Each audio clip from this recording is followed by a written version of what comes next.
Hi Panas, hi MG Gaming, and hi Elieto. Welcome, welcome. How is everybody? How's your day so far? How is life?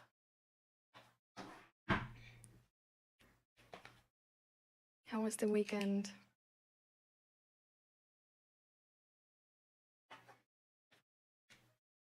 I hope you guys haven't gotten sick. Zach actually has gotten sick over the weekend, sadly. So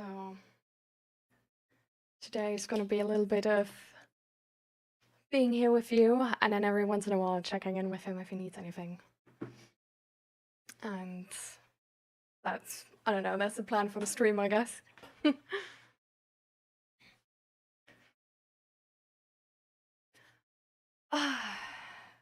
You've gotten sick as well? Oh no. What have you gotten? Any type of like... You think you have corona? Ooh. Actually, Zach has also bought a COVID test today. Right? You bought a COVID test? Wait, what was that then?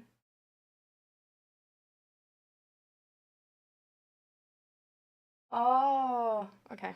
So he hasn't bought one, he just took it out of the out of our cabinet actually, while he was also having all the stuff he bought in his hands. So that was just my assumption. But yeah, we hope it's just a normal, I don't know, like a normal flu and not like COVID. But well, the symptoms are like a lot alike, right? So it really, I don't know. I guess it sort of depends how long it stays and how bad it gets. But I guess the treatment is the same as well, right? You don't really do anything, you take vitamin C, grab like some tea, sit on a couch, cuddle up, and that's sort of, that's how you get healthy again, right? So since when have you been sick, Sigibertos? And definitely get well soon, by the way, as well. Like, I don't know, I sometimes forget that because it seems so obvious, but I really hope you do. And yeah, I'm doing my second sourdough loaf and I have no idea what I'm doing. Alright. My sister's actually also in, when I was like visiting them in Germany, she was making some type of sourdough as well. But it smelled awful and we actually saw a fly coming out of it, so it wasn't actually like it, she didn't make bread out of that one anymore. But she tried to really like if you have this like base you use for sourdough, you make it over some days, right? So that's what she was trying to do. And I think this one was like one of the experiments how to make it like especially long or something. But yeah, I don't know. Didn't turn out too great, sadly. You're so pissed. Oh no, what's going on? The neon thing. My mental health has been going downhill. Aw. Since when specifically? Or like, I don't know, like has anything specific happened since the last time we talked, or? Saturday evening. Oh, that was actually the same for Zach. Zach also got sick on Saturday evening. Like Saturday evening it sort of settled, but it was like, I don't feel so well. And Sunday it was, yeah, it was there. So. Relatable, Ali? Oh no. Is it because of a lot of external factors for you? So how you have been doing, Ali? And what external factors is it for you? I think I'm already getting better, but yesterday sucked. I think Zach is sadly not getting better. But maybe you're lucky then, and it's only a flu. Because like COVID is usually like worse, right? So maybe it's just regular flu. After all. Or let's hope it is. I don't know. I don't want COVID 2 or something. I was already fed up with the first season of that show. Last time I had COVID, it was worse, but I still got better after one day. Oh, well, that's not too bad then. Like when I had COVID for like 2 weeks, and I felt like I'm dying. So I don't know. Like that's usually what I have with like if I have any type of flu or like like anything else, like anything apart from COVID in my life has been like, I was sick for like 2 to 3 days. One time, I was sick for like a week where I had this like, was it like bird flu or like pig flu or whatever? Like some of that like bigger flu type thing. And then COVID took me down twice for 2 weeks. And it was really, I had so many symptoms. Like I had like just pain everywhere in my body and like back pain and like, I don't know, that was, oof. COVID was heavy. My eyes actually, like behind my eyes, I had pain. And I don't know, like that was really, really shitty. So yeah, I don't know, that was my COVID experience, so way different. Stress at work? Oh, how come? I thought you have like the new contract and everything, and like everything is normal, or does it not have to do with your boss's partners? It smells really weird sometimes, depending on how hungry it is. But yeah, that one I noticed too. 6 seasons around, I've heard COVID is back. I feel like I'm like not saying that 𝔹𝕃ℂ𝔻 doesn't have COVID, but I think since COVID has happened, a lot of flu cases were sort of attached to I have COVID instead. Like I've seen it sort of like regularly happen. And yeah, I don't know. Like I think because the symptoms are so similar, right? And like COVID is just a more recent thing and like people take it more seriously. They sort of like forgot that flu exists. So and yeah, exactly. Like you should act the same way, sort of. But it's like I don't know, I feel like we're like way more scared or like respect COVID way more than we respect the flu sometimes. I feel like actually maybe like COVID has taught us to sort of take care of ourselves better if we're sick and like take it more seriously, also to take the like not making other people sick more seriously. Because I feel like before COVID, people have come into work sick regularly. Like with running nose. Like if they're not dead, sort of like they were coming into work. So I feel like since COVID, we took way more like precautions to like actually not make our coworkers sick. But the funny thing is, in the Netherlands, at Zek's workplace, actually, they discourage from that. They actually sort of say like, well, it's sick season, like you gotta get sick at some point, so like come into work, sort of like get it out now, you know, like everybody gets sick now, and then we're like good to go for the rest of the winter. So, I don't know. That's more of like the old school way, I think. I think back then in kindergarten and stuff like that, they also sort of did it that way. Of well, like no, like send your sick child, and then it's like good to go. Sorry, guys, somebody is drilling.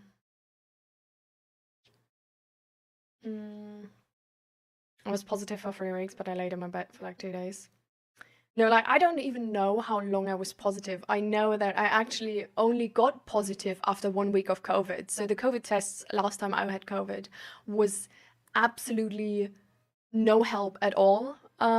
Because yeah, I was not positive for the first week, and which was the worst week. So while I was really feeling like absolute garbage, I was not positive for COVID. And then when I got better and only had like a sort of like a runny nose and like the tiredness and exhaustion, which is still sort of like the flu type level of being sick, but it's like manageable, like you can walk, you can make food, you know. It's like at that point I was I was positive. And then I was positive for so long though. Like I already was like fine again and like was still positive. I don't know. So I really like the COVID tests, like I don't know if it was only for me, but for me they did like dog shit. I don't know, like they didn't work at all. But yeah. Mm.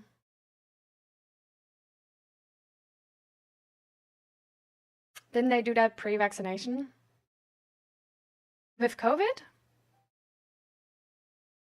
Or do you mean like pre-vaccination for like all vaccinations?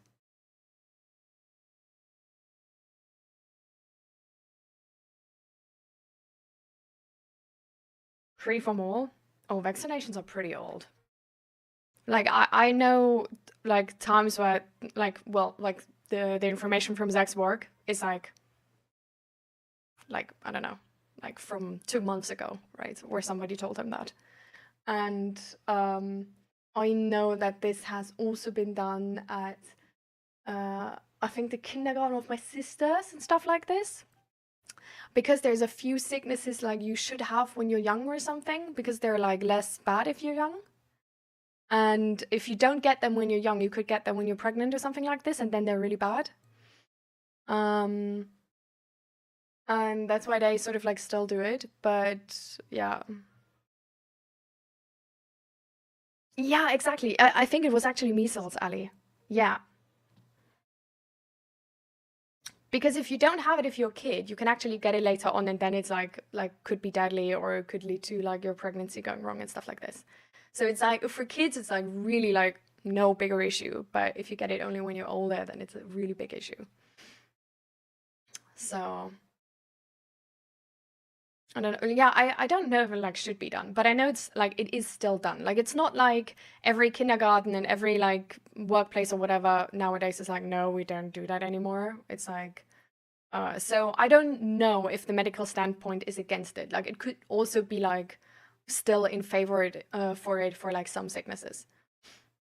Right. So to check in my bird real quick. What?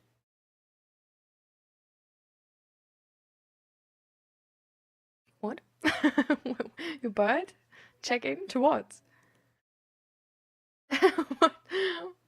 I need context there.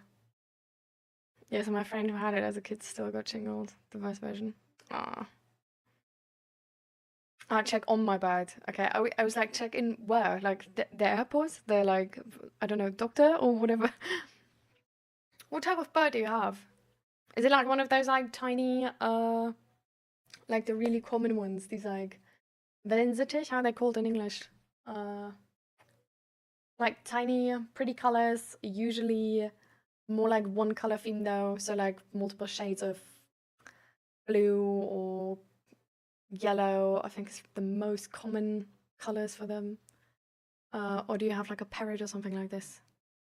Or just a wild bird? But yeah. So I don't know what you're like supposed to do or whatever with sicknesses, but that's sort of how it's still, I guess, being handled in the Netherlands. But to be fair, also in the Netherlands, like if you go to a doc and you will have some type of sickness, like usually they literally just tell you, yeah, just stay in bed, get healthy again. Like they don't really give you anything unless they like need to. It's honestly, I'm not really in favor of it though. Because I think in some moment it's really bad medical care actually.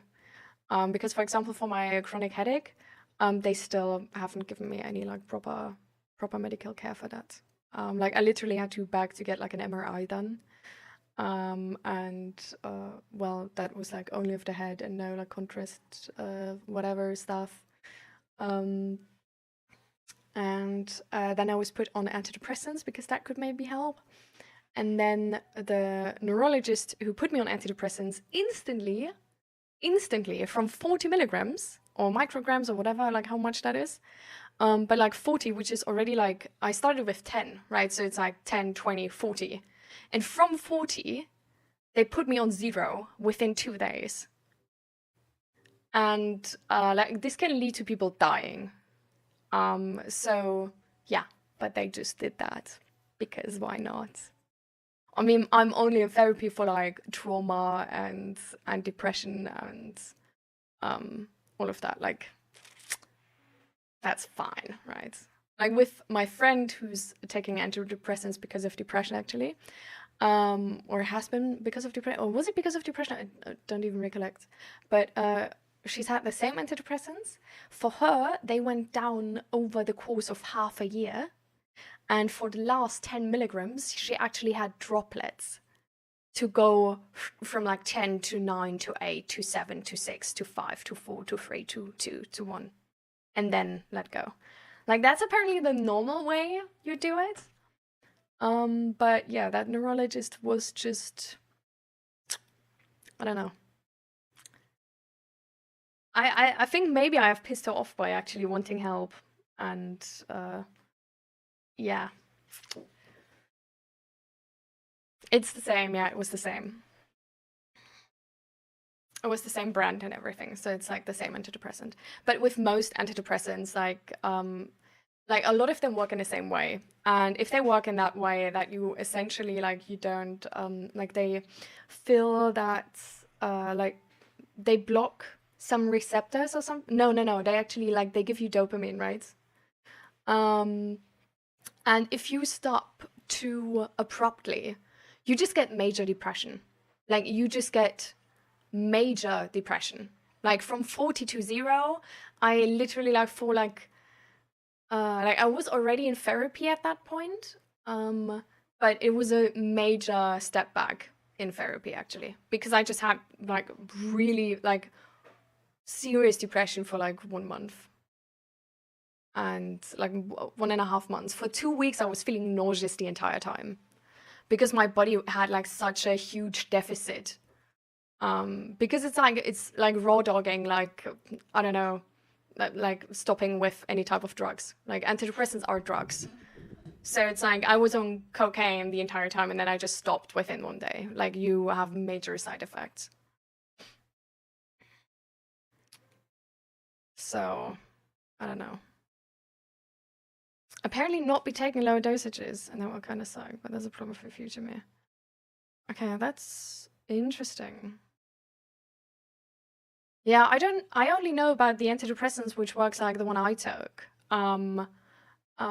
Which is, yeah, just like giving you like dopamine. Or like blocking some receptors, or like they somehow in that like receptor area they work. So yeah. But that's also like, mine are the ones where you actually need to wait, I think, oh, it was a long time. I think it was 1.5 months or something till you see if they work or something like this. So it takes a long time to see if they like to actually reach the full, yeah, like the full concentration in your body. Yeah. Last week I've mostly slept till it was dark, get up, take tramadol, and fight a stream to distract myself, because honestly I've been having a hard time finding purpose to live.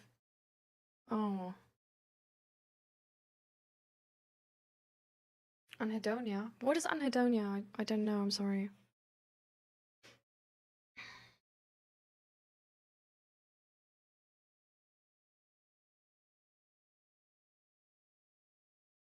I heard tramadol before. But wasn't it tramadol, I was like,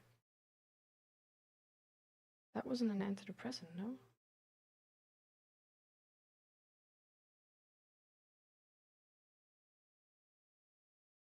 Ah, yeah, exactly. Because I took tramadol at some point as well, but it's pain meds actually.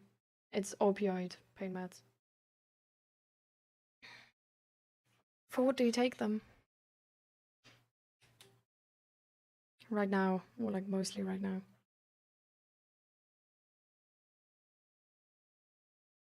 Isn't that kind of normal for antidepressants? I know first effects at about 2 weeks. Yeah, exactly, and then. Yeah, exactly. Like that's what I'm saying. Like, these are the antidepressants which are, I think, to like my information, they're the most common, and there's like many different brands, but they all work the same. So that's why I was saying like these ones, like I don't know which ones you take, because I don't know about some which you can't take in lower dosages, because these ones you can take in lower dosage. Like there's no problem with it. And yeah, like the specific one I was taking, I had taken was like the one where my friend was like stopping it with 1 milligram at a time versus me from 42 0 in 2 days. So yeah, I don't know. That was really like just the amount of like how shitty I was after that. Like, I don't know, like some people wouldn't have lived that. Like, I'm really thankful I wasn't suicidal anymore at that point, because I don't know, like I don't think I would have lived. Like, I seriously, like, I was from going, like, I was sort of like fine before. I had like the chronic headache and stuff like this, but I was sort of like fine. And then I had the antidepressants for like half a year, which also wasn't feeling like nice. Like, antidepressants suck how they feel, I think. And then I stopped them, and then I had this like major depression with like just feeling really nauseous for like 2 weeks, weren't able to like eat anything and stuff like this. So I don't know, like I was really, really happy that I was in proper care at that moment, getting like getting therapy once a week, having somebody to check in with me, and also I have a husband who's like taking care of me and helping me, because I don't know, like otherwise it would have been way worse. Anhedonia is normal feeling of joy or pleasure from activities you once enjoyed. I've taken tramadol from a family member because of back pain, but noticed it helped me, so I asked if I could have more. Okay. Well, I mean, it is an opioid, so that makes sense. At the same time, it's definitely not like a long type solution, right? So, but anhedonia, I definitely noticed, like for me, it's like really like while I was taking the antidepressants, I had that the entire time. Like that's actually the feeling I hated, because I felt like, are you fine?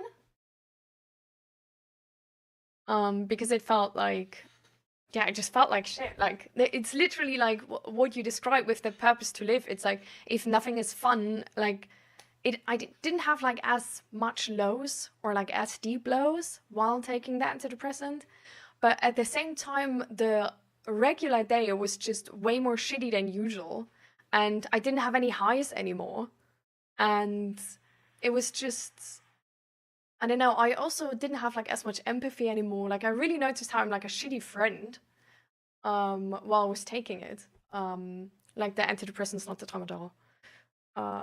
But yeah, yeah, it makes a lot of sense, right? Because you're like sort of muting your emotional system, your hormone system.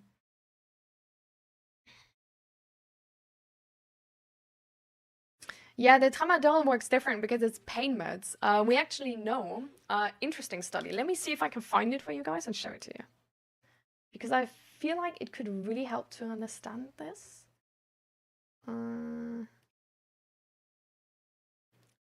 Let me check.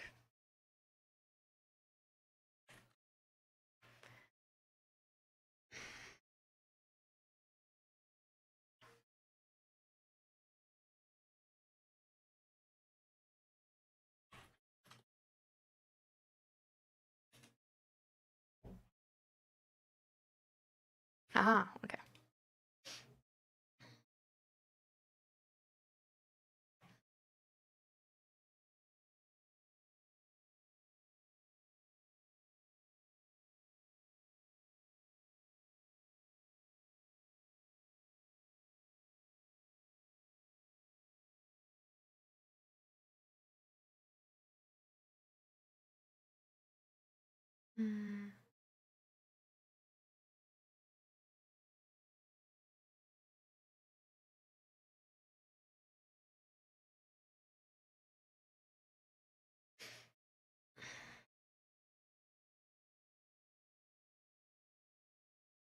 Ah, yeah, okay.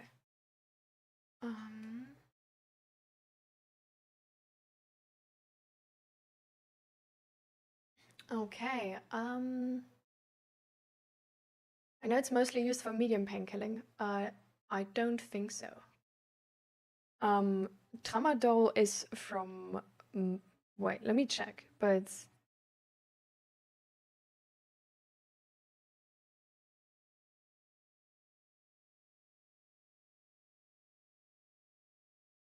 Okay, so it's for like medium to strong pains, and it's an opioid. Like it can make addicted. It's not like paracetamol or something like this.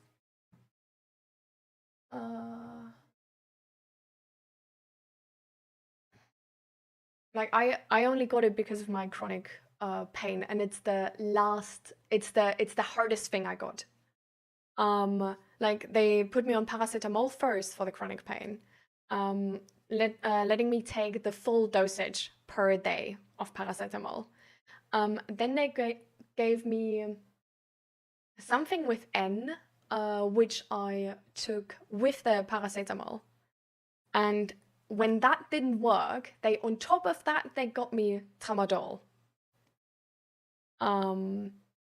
So tramadol was the hardest thing I got for the chronic pain. And yeah, it's like it's different to paracetamol because it's an opioid. So just be aware of that, right? Because like this is a drug. Like yeah. Like the American thing where they give opioids to patients, they turn drug addicted and then or worse off than before. Like this is maybe not that drug because it's still available in Europe, but it's definitely like not something you could ever like, I don't know, like you need medium to strong pain with that, and you're not supposed to take it like all day round.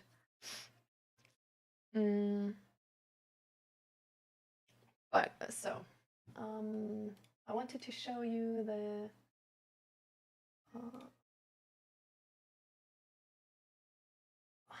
display capture. Yeah, okay. Okay, I don't know if you can read that. Wait, I'm just gonna make it like way bigger. Okay, I think now you can read it. So this is actually, I don't know, like maybe we could take the other scene. Let me check if I can fix that scene for a second. That works. Nice. Okay, nice. So now we can have it in normal size. Okay. I've made like a merch design essentially based on this and some other studies and articles, because this is huge. Okay, like I want to tell you this because that's how much this meant to me and is like actually saying. Like this is really, really good to know, and I think more people should know it. And that's why I put it on the back of a shirt, like basically like a, I don't know, like a free poster running through the city to let more people know.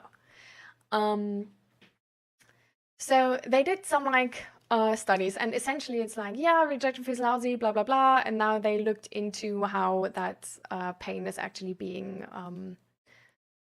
perceived, and they found out that a like social rejection pain and like any type of sort of like heartache or like situation where like somebody breaks up with us, we're being excluded, we're being rejected, like any type of like social rejection or any like social pain is actually like it here. They found that social rejection activates many of the same regions involved in physical pain. They found this in 2003, by the way. It's not like new or anything. Like we know this since a long time, but we don't really do anything with that knowledge. But anyways, so social rejection activates the same pain, like a lot of the same brain regions like physical pain. And they sort of like, they studied this with like having the people in like an MRI scanner, and then like looking at like the pictures, and yeah. Then they go for a situation where they have like no social rejection, they go for a situation where they have social rejection, and then they see that the activity in the brain is like similar to those who experience physical pain. And now the interesting part for you specifically is because, yeah, they wondered like, okay, if it's like physical pain, and if we give someone like paracetamol for physical pain, like, can we give someone paracetamol for social rejection or like a broken heart, like being dumped and you take paracetamol? Is it getting better then? Like, is that how social rejection aches like physical pain works? Like, can it then also be, yeah, be treated like physical pain? And yeah, they gave one person like a placebo, and the other person they gave pain meds, and the volunteers who took the drugs, so who took the pain meds, recounted fewer episodes of hurt feelings in daily self-reports. And those were also backed by the MRI study, which essentially just like did like the whole thing again, and with the people who took pain meds, they just had less activity in the pain-related brain regions. So yeah, so this is why that can like work, and why something like pain meds can essentially help you even though you don't have physical pain. But you, for example, have like, because social rejection is really, really common for people who, for example, are depressed, who have anxiety, who like feel suicidal, like all of these things. But at the same time, pain meds are, I guess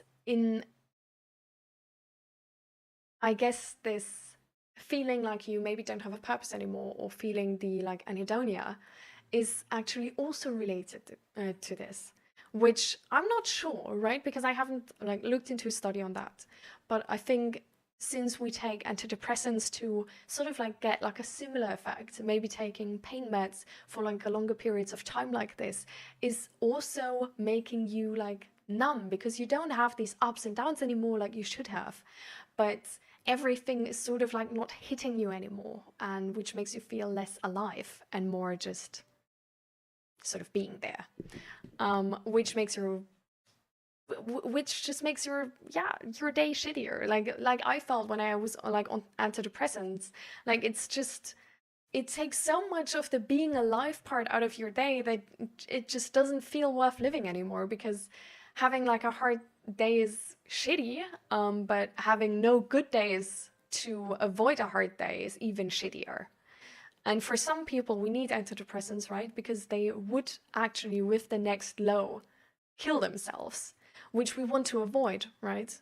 Or like hurt themselves really bad, or hurt their environment really, really bad, which we definitely want to avoid. And then that is our priority. But if that person is not on the edge like this, we don't want to give them antidepressants, because it's just not worth it for you. Because antidepressants is not something where you feel great with, but just where you don't have these ups and downs. And that's the thing we sort of want to achieve with that.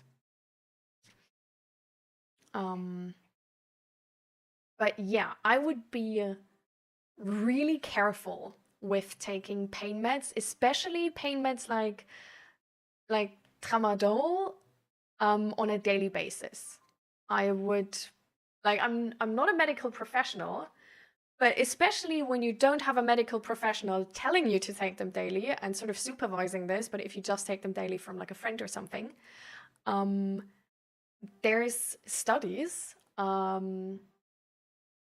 which, let me see if I can find them, because I have not looked through them myself, but my doctor actually told me about them when we talked about the pain meds, like for me.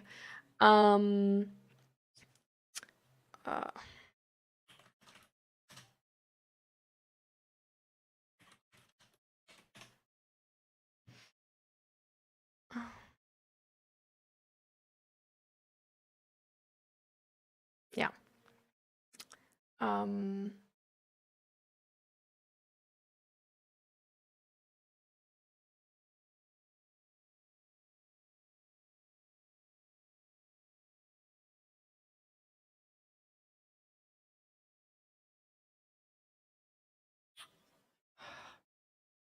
Well, it's probably somewhere in that article.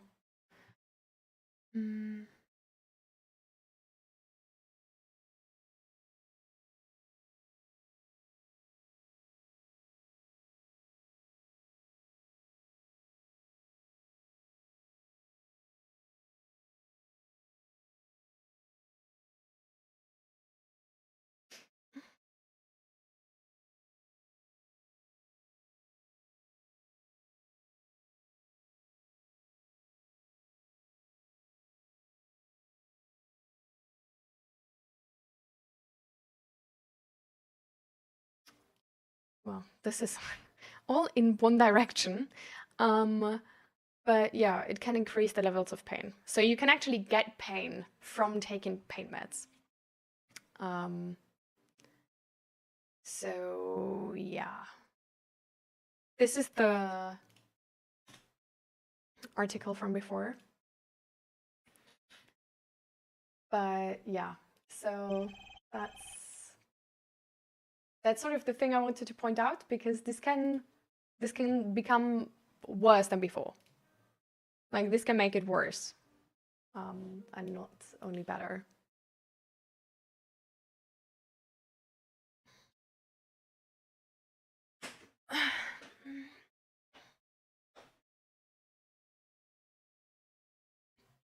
So let me read through the messages.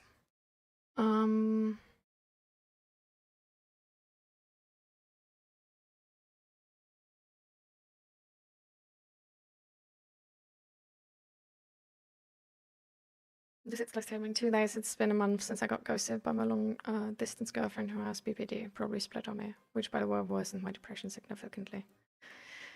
Yeah.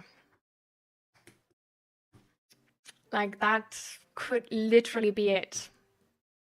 That social rejection and the pain meds alleviate it. It's not making you deal with it, though. It's not like making you work through it.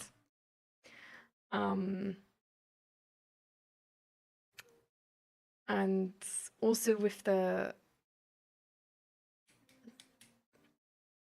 pain meds are so heavy usually on the body.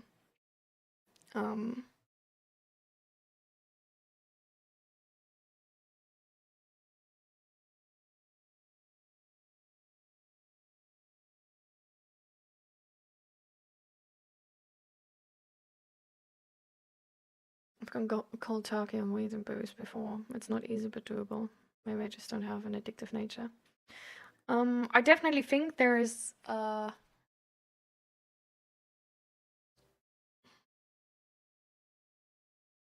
addiction is not about a specific thing you're addicted to. Addiction is definitely sort of like a way of functioning. Like, addiction is like a trained behavior, like a pattern you have developed, how to deal with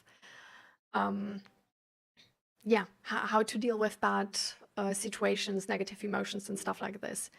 But that's why, if you are addicted and have ever learned that pattern, and you have ever sort of like really like used that pattern, that you can let go of one addiction doesn't mean you're not addicted anymore, and doesn't mean you have beat the addiction. There's so many cases of people who are addicted to, for example, weed, and then switch to something else, and who essentially just move their addiction to a more socially acceptable addiction, instead of actually conquering the base of their addiction, which is essentially like a mix of avoidance of emotions, avoidance of situations, and not working through feelings, but trying to alleviate them with positive emotions, like trying to replace negative emotions with positive emotions instead of working through the negative ones. So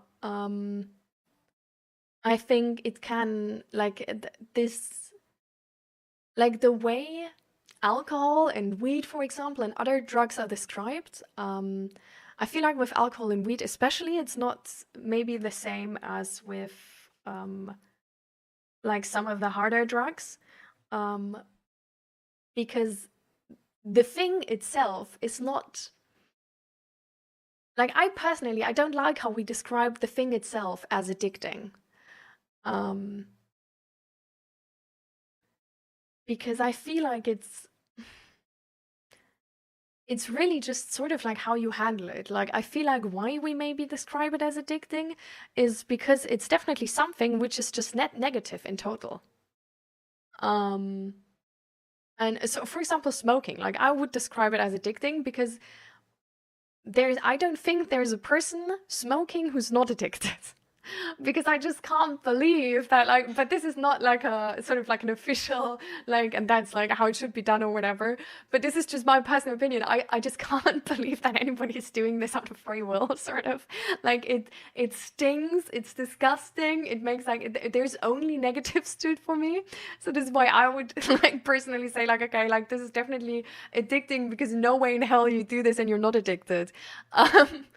But that's just a personal opinion. But I think I really don't like how we treat like a specific thing as addicting, versus usually what makes it addicting is that it alters your mental state and either gives you like dopamine without you having to actually feel happy for it, but just sort of like through like sort of like it doesn't matter what mental state you have been in, but once you use whatever that is, which is addicting, you feel better.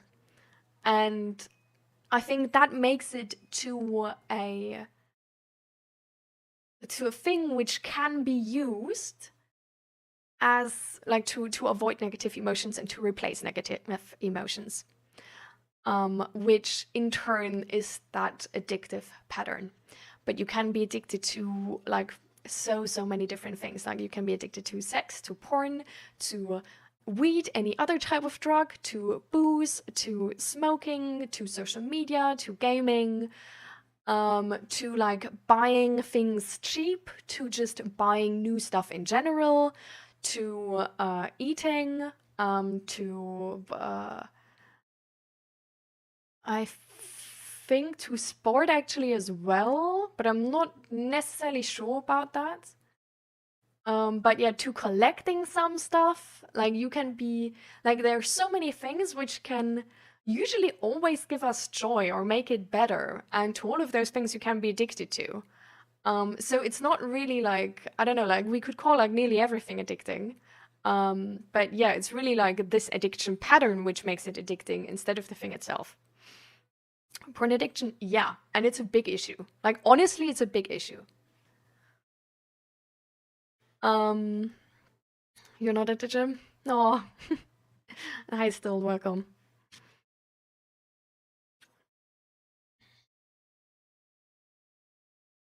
I don't feel anything of addictive nature of alcohol or weed, but when I got opioids and time sleeping medication, it all changed, but it's different for everyone.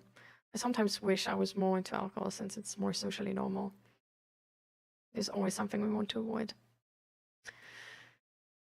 Yeah, it's really, I feel like, especially in like, I don't know, well, I guess every generation is sort of saying that. But I think we don't really teach people to not be addicted. We just teach people to be socially accepted addicted. Like, I don't know, when my dad was addicted his whole life to something. So it didn't really matter what. It was, I don't know if he had a porn addiction, but I think so. At some point, definitely, for sure. He definitely was also sexist, so that's a line. So that aligns with that. But he was addicted to alcohol. He was addicted to playing like online games. He was addicted to smoking. He was addicted to buying stuff cheap. Just buying stuff in general, actually, collecting stuff as well. And like many different things. And they also, like, if one of them got better, the others got worse.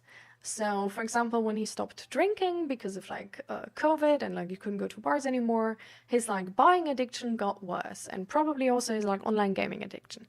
When he like stopped smoking, the like drinking and the other stuff got worse. So it's always like, it didn't like, he never beat any addiction, really. He only changed it. And that's the really tough part about addiction. Like, to actually get out of it, you need therapy, serious therapy. You can't cold turkey it and be like, oh, I'm done. Like, I'm done with addiction. Because addiction has been a pattern.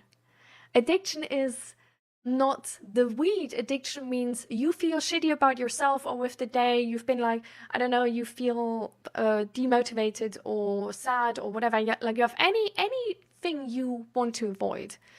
And instead of actually changing the situation to where this sorrow or whatever has been dealt with, or getting through it, or like actually processing it, is you try to replace that negative emotion with a positive emotion.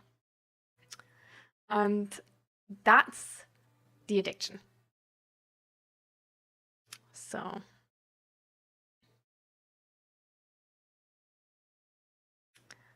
it's, yeah, so that's why I would be really, really careful with heavier things which can cause addiction. Because, for example, with alcohol or weed or smoking or whatever, like I would never be afraid to become addicted.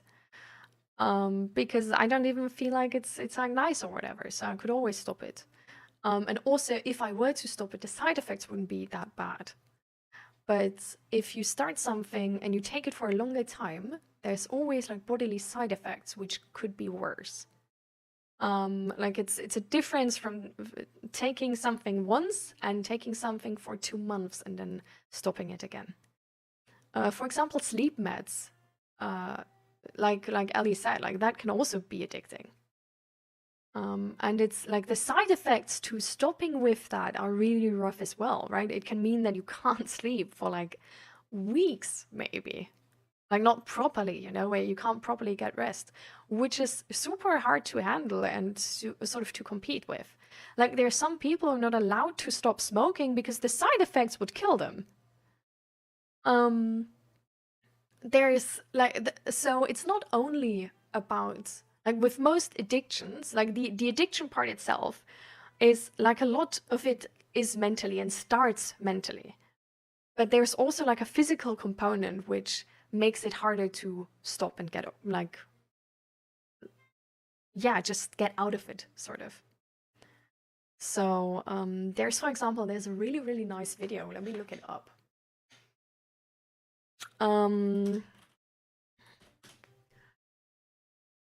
There's a video about fentanyl, I think. Yeah. From Kurzgesagt, in a nutshell, the channel, and it's a really amazing video explaining why fentanyl is so addicting. Because fentanyl is the highest high you will ever achieve. And you won't, like a normal human doesn't achieve that high. So when you get off of fentanyl, first off, the low afterwards is really, really fucking low. But also, if you stop after that, everything just feels so plain. Everything feels so boring. And you seek that high again. And that's also with, like, for example, with social media addiction.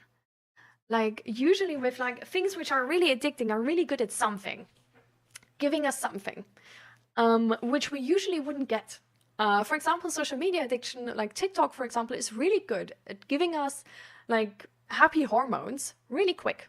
Like, there are so many videos who are really short, put it to the point, and, like, instantly give you happy hormones. The same, for example, is with porn or sex addiction. Like, an orgasm is a really good motivation, right? Like, it's something which feels really, really good to us. And if you get more of that and more of that and more of that, and if you get used to having really high levels of that per day, and not only per day, but just like while you do that, and if that's how you cope, you sort of like there's a combination which is necessary in that moment, because the combination is that your normal life is shitty enough that you don't really enjoy it too much, and that you sort of found that way that if you do that, you feel really good, actually. And then it's sort of like you seek that high, and then you come off that high, you dip a little bit lower, and you just, I don't know, it just doesn't feel so nice. And it's not like a thing where you feel like good at in that position on that level, and then you seek that high again.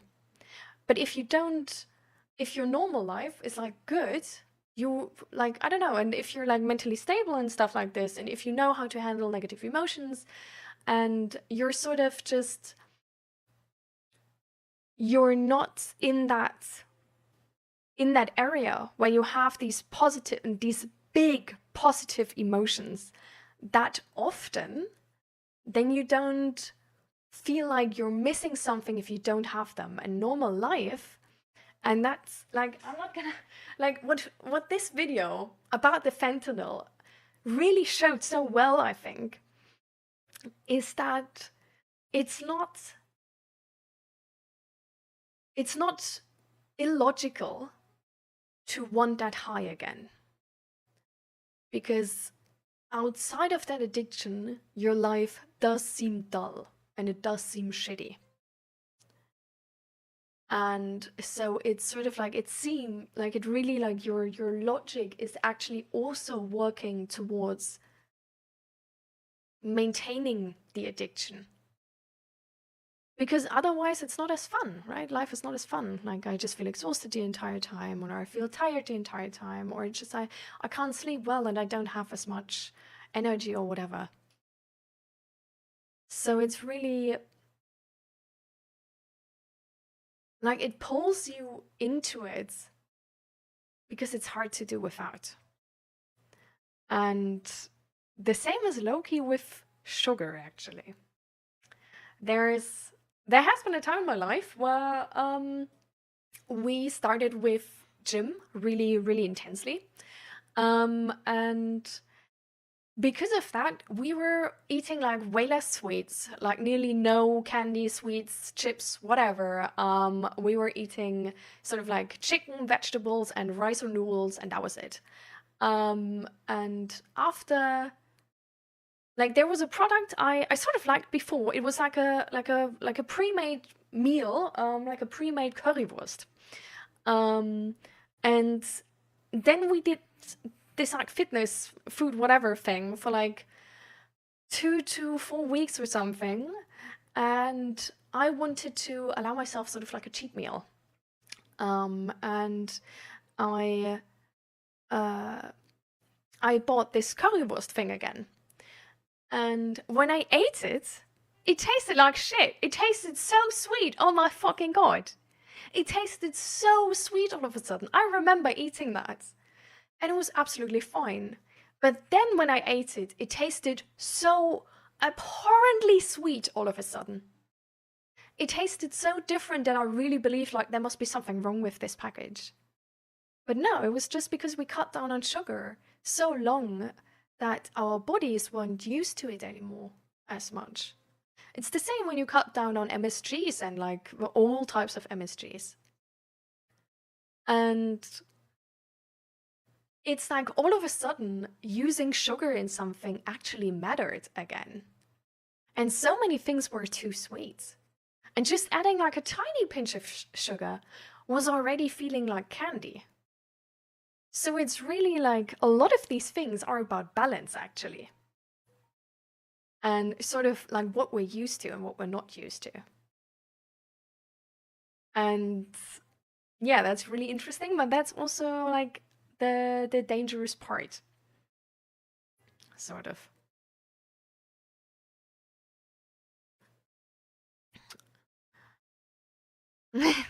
Exactly. For example, I was fine until I got opioids as painkillers for a broken foot. When I ran out, I took sleeping pills to sleep and not be in pain. And turns out they both have calming effect. Yeah. And then all of a sudden you put yourself, you're disconnected from your body, right? So now stopping those pills, it's like, how do you stay calm yourself? How can you, like, you're so used to this amount of calmness that not feeling that calm again makes you anxious maybe, or scared, or just feel really stressed the fuck out the entire time, which is not something you can take for so long, right? Or that's what I imagine it would feel like, trying to stop. My ex, her dad, got in a car accident, she told me, and I was given Oxy. Which got him hooked badly and made his life go downhill. I guess he was living for the high daily. Yeah. But it's also because the normal is lower than before. Like every time you take this, your the the way it would feel if you would stop is shittier than before, because you're so used to the high. And because any type of drug, that's also the thing, right? Like, if you take it and take it and take it, you get used to certain levels, so you need to up the amount the entire time. And that's why you get so much further away from baseline. And at some point you would go suicidal if you stop. Like, it's hard to stop an addiction, and it's easy to fall into an addiction. Yeah, I have chronic headache.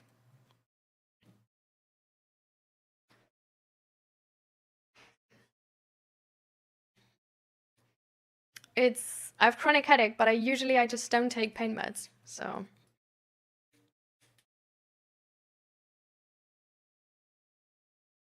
When I stopped sugar? No, I didn't get a headache then. I got a headache way later when I was like working in a shitty position.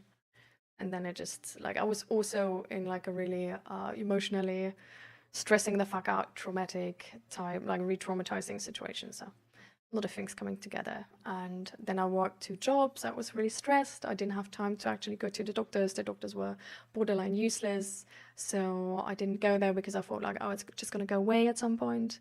And yeah, then half a year later, I got there again. But at that point, it was already, like, the longer you have something like this, the harder it is to actually find the root cause of it. So yeah. And also, it's not only the root cause of it, but it's also the longer you have a pain, the more your body actually can get more sensitive. So I think I just had headache for so long that my body is like really, really sensitive to any type of headache. And that's why even if the root or the cause of the headache would go away, maybe I would actually still have headache. So yeah, shitty situation. How did I get over depression though? Therapy. Yep. I know you guys don't like to hear it. Like, you're really apprehensive to therapy, but it's therapy, guys. I'm sorry for you all. Like, depression is something which has a cause. Like, it's coming from somewhere, right? Like, it's usually coming from your life being a little bit shitty, or what you like, just sort of the way you live life being a bit shitty. So when I started therapy, I had to change. All right, see you, pandas. Like, I had to change. The way I was seeing life had to change. The way I was treating myself would have to change. The way I was treating others and letting myself be treated by others had to change.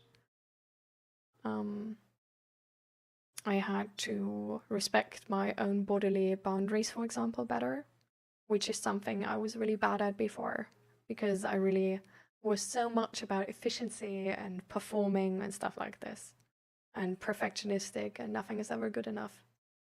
So I always pushed myself way, way too much, and that's not healthy.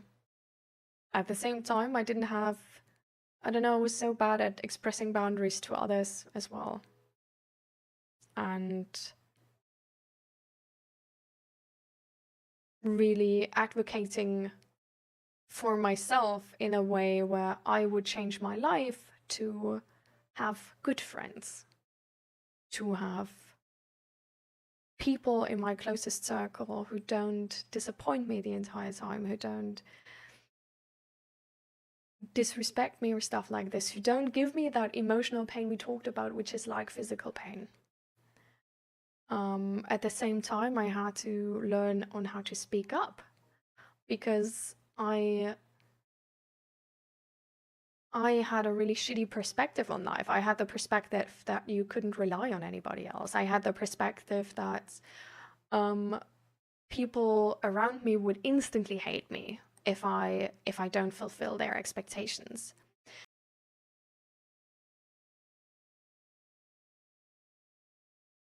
この辺は不戦地帯って知ってるよな。しかもお前は子供から奪わないというルールを破った。俺たちアリオルの決めたルールに従わねえなら分かってるな。頼む、許してくれ。ここじゃ暴力はなしなんだろ。なあ、タカヤ。ああ、そうだな。ほら、さっさと行けよ。助かなんだよ、見逃してくれんじゃ。ほら行くぞタカヤ。さっさと歩けよ。レッドラインの外まで行けば不戦地帯じゃねえからな。そこで教育してやるよ。やめろ、助けて。ああ、なんでルールが守れねえのかね。おいお前ら、やりすぎんなよ。ラジャーボス。分かってるって。タカヤ、あいつら戻ってくるまでどうする？なあ、俺スランに呼ばれてるから屋敷へ行くわ。あと頼むな。またかよ。こいつ寂しいんだと。うるせえ、違うって。俺はただタカヤがマフィアに利用されてるみてえだから。大丈夫だって。タカヤ、ありがとう。俺もアリオルに入りたい。ああ、もう少しでかくなったら来いよ。お前ら兄弟か？仲良くな。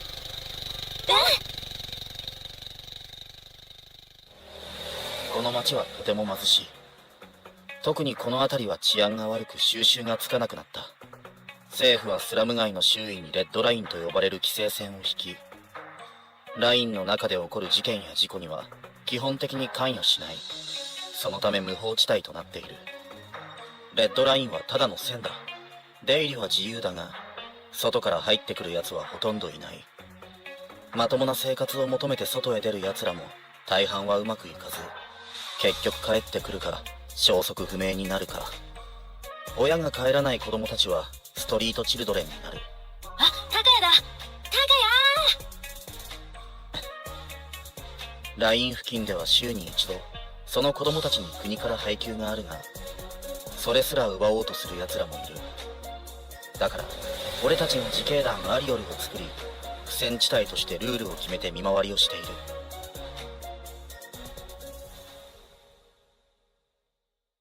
スラン様はテラスでお待ちだぞ。ああ。タカヤ、来たか。遅かったな。もうここに住んだらどうだ。いつまで汚ねえアパートに住んでるんだよ。いいんだよ、仲間とだと気楽だし。俺だって仲間じゃねえか。バカ言うな、マフィアがよ。で、要件は？ああ、それなんだが、少し困ったことになっててな。お友達の情報によると、政府の犬に目をつけられてるみてえでよ。もうすぐここにストラーどもが聞き取りに来る。今までレッドラインの中の都合の悪いことは無視してたのに、今更かよ。まったくだ。ほっといてほしいぜ。そうは言っても来るってもんは仕方ねえ。でもこっちも叩けば埃が出る体だ。ストラーご一行にはなるべく早くお帰り願いたい。ストラトス、国の犬。政府直属のあらゆる特権を持つ集団。そこでだ、タカヤ。お前に要件ってのは、もうすぐここへやってくる奴らの偵察を頼む。C ブロックから車でラインに入ってくるはずだ。人数は何人か、武器は備品。あとは、お友達になれそうか、とかな。友達ね。おいおい、分かってるだろ。あくまで利用できるか否かってことだよ。お前の兄貴の件は本当に気の毒に思ってる。いや、そういうのいいって。分かったよ、見てくる。バレねえようにな。ああ。頼りにしてるぞ、タカヤ。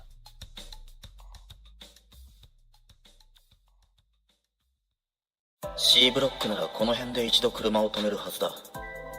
C ブロック。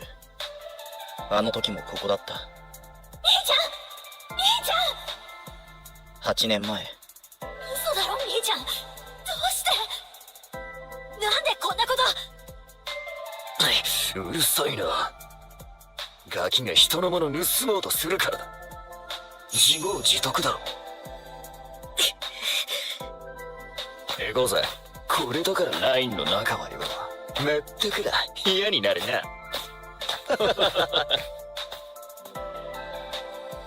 兄貴はストラーに殺された。許さない。絶対いつか必ず復讐してやる。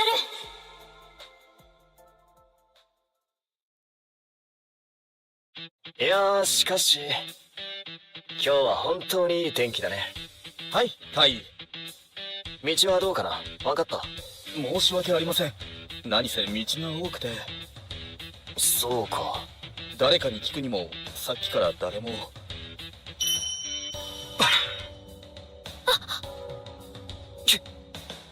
君、ちょっと。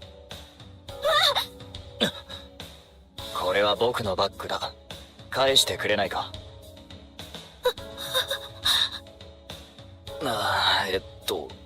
近づくな。何をするつもりだ。早く離れろ。タイ。いや、バッグ返してくれないか？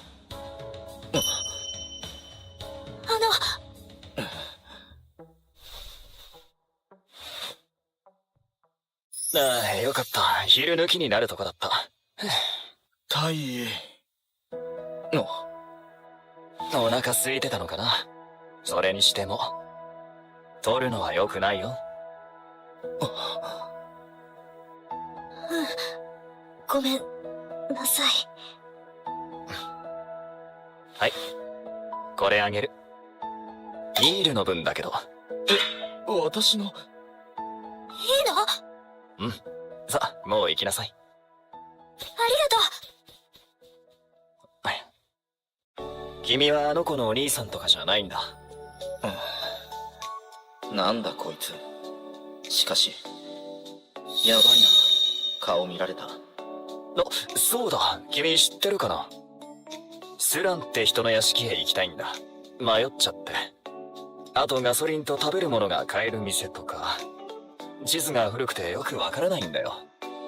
はあ？教えてくれたらさっきナイフを向けたことは見逃してあげるよ。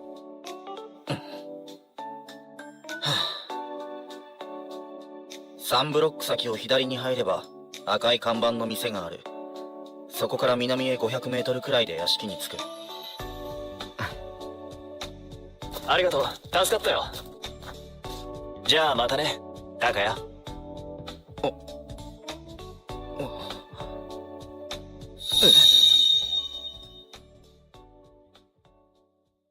そうか。顔を見られた。悪い。仕方ねえよ。ガキが殺されると思ったんだろ？あいつ今までのストラーとは違う。スラン、お前本当は何に目をつけられたんだ？ああ、そりゃいろいろだよ。ごまかすな。隊員クラスがラインの中まで取り調べに来るなんて今までなかった。何かヤバいんじゃないのか？お前こそ何かあったのか？俺の考えは知ってるよな、タカヤ。この町でしか生きられない連中を俺は見放せねえ。金や力が必要なんだよ。だから多少の汚れ仕事は仕方ねえし、邪魔な者にはどいてもらう。お前に疑われるなんて心外だな。確かに今回は少しヤバいかもしれない。あいつらの目的は分からねえけど、ただの取り調べじゃなさそうだ。けどな、お前がいるから切り抜けられると思ってる。頑張ろうぜ、兄弟。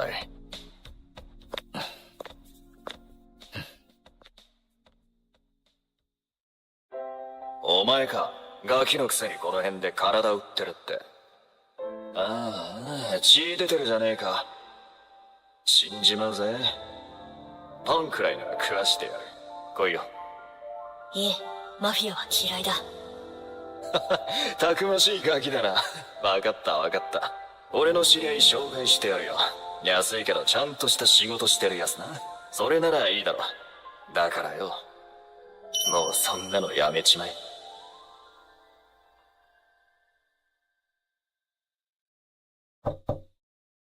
失礼します。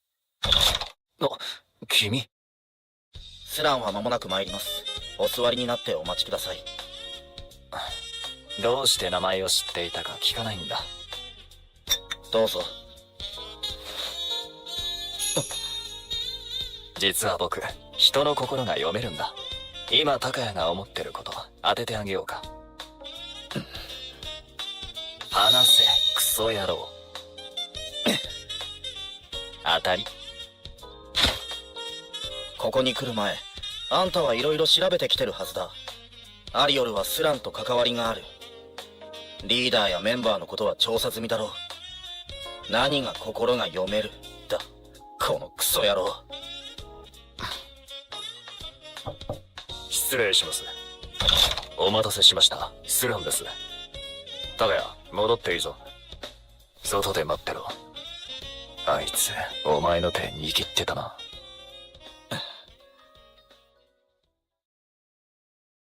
突然の来訪を快諾してくれてありがとう。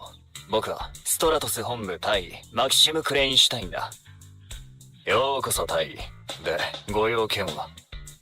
長らく頓挫していたインサイド計画が動き出した。といえば話が早いかな。計画が実行されればうちの事件や事故も外と同じ扱いになる。違法薬物や武器の取引も取り締まりを強化していくはずだ。治安も格段に良くなるだろう。このブロックの担当は僕になった。今日は挨拶にね。相談があれば言ってほしい。それは本当に実行されるんですか？都合が悪いかな？そういうわけでは。じゃあ今日は部下も疲れてるし帰るよ。世話になったね。タイでしたらぜひ今日は泊まっていってください。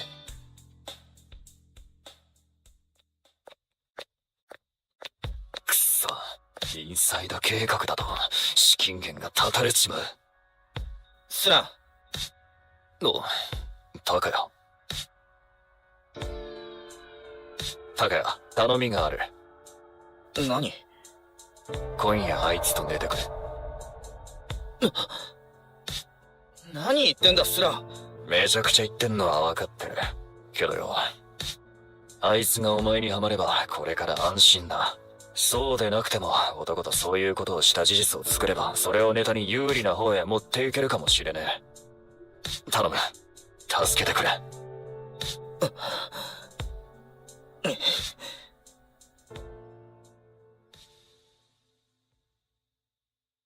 どうぞ大尉、シャワーや飲み物もあります。ありがとう、いい部屋だ。朝までごゆっくり。ロックされた外鍵か。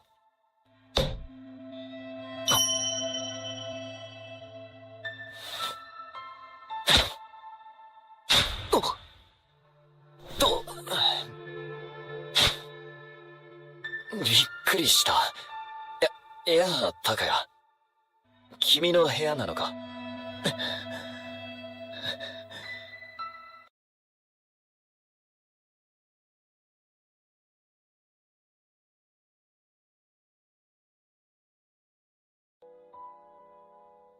高谷、うまくいったみたいだな。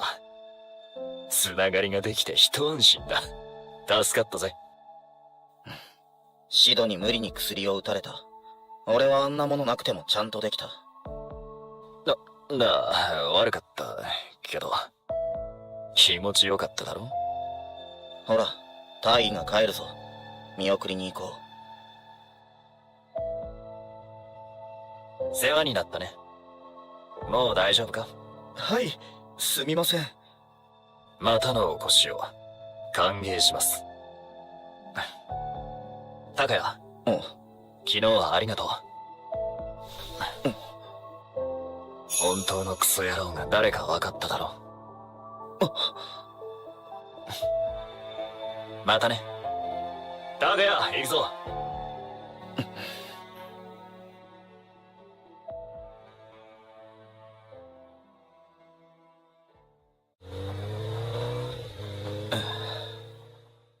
俺の考えは知ってるよな、高谷。スランはマフィアだが、この町でしか生きられない連中を俺は見放せねえ。この町には必要な存在だ。で、明日のことだが、客人は二人組でジナ配線に沿って入ってくる。落ち合うのはどこがいいと思う？高谷。E ブロック32ポイントのハイビルがいいと思う。あそこなら車でも入りやすい。それで時間は20時だ。じゃあそれくらいに、ラインと配線が交差したところへ迎えに行く。なあ、伝える。いつも助かるぜ。スランから頼まれる用事は、主に客人の道案内だ。この辺は道や標識が朽ちて、地図があっても分かりにくい。レッドラインの外から来る客人は案内が必須だ。会いやすい場所を俺に決めさせ、常連でも毎回違う場所で落ち合う。おそらく足がつかないようにだろう。多少の汚れ仕事は仕方ねえ。スランと客との取引内容を、俺は何も知らされてない。スラン様、マキシム大尉がお越しになっています。なあ、客室へお通ししろ。大尉は昨日もお前がいねえってすぐ帰ったんだ。相当気に入られてるようでよかったぜ。マキシム、ストラトス、ストラーの大尉。ここのブロック担当になったとかで、最近よく屋敷に来るようになった。初めて会った夜、俺はスランに薬を使われ、あいつと、寝た。高谷。ありがとう、高谷。高谷。ほら、早く行って差し上げろ。大尉をお待たせしたら気の毒だ。お前に会ってすぐ帰るけどよ。大尉も本当は、あの夜の接待を期待してたりしてな。ああ、いや、違うんだぜ。俺は別に強制してるわけじゃない。ただな、大尉と仲良くしてもらえると俺が助かるって話だよ。行ってくる。ああ。確かに、あれ以来あいつと寝てない。入るぞ。それというのも。高谷、久しぶり。元気だった？ 5日前会っただろ。こいつはふらりとやってきては、くだらない雑談をして帰っていく。これお土産、キャンディーの詰め合わせ。甘いの嫌い？ダメなら子供たちにあげてよ。仲良くも何も、こんな空気じゃとても誘う気になれない。ヘラヘラしやがって。それでも、頻繁に俺に会いに来るっていうことは。あんた、この前から何しに来てんだ？スランが言うように、接待が目的だと思うのが普通だろう。俺もそんなに暇じゃねえんだけど。お。なあ、そうだね。仕事中にごめん。もう帰るから。は？仕事じゃねえよ。そうじゃなくて、あんた。いや、なんでもない。俺とセックスしに来たんじゃないのか。なんで俺が聞かなきゃいけないんだ。いくらこいつの腹が読めないからって。何しにって言うと、高谷に会いに来たんだよ。でも、そうだな。一つ頼んでもいいかな。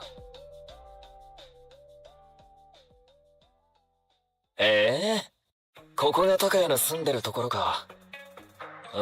なかなか趣のある家だね。嫌味かよ。そんな、褒めたのに。高谷の家に行ってみたい。お前の家？なあ、いいじゃねえか。俺としてもタイにここをうろつかれるより都合がいい。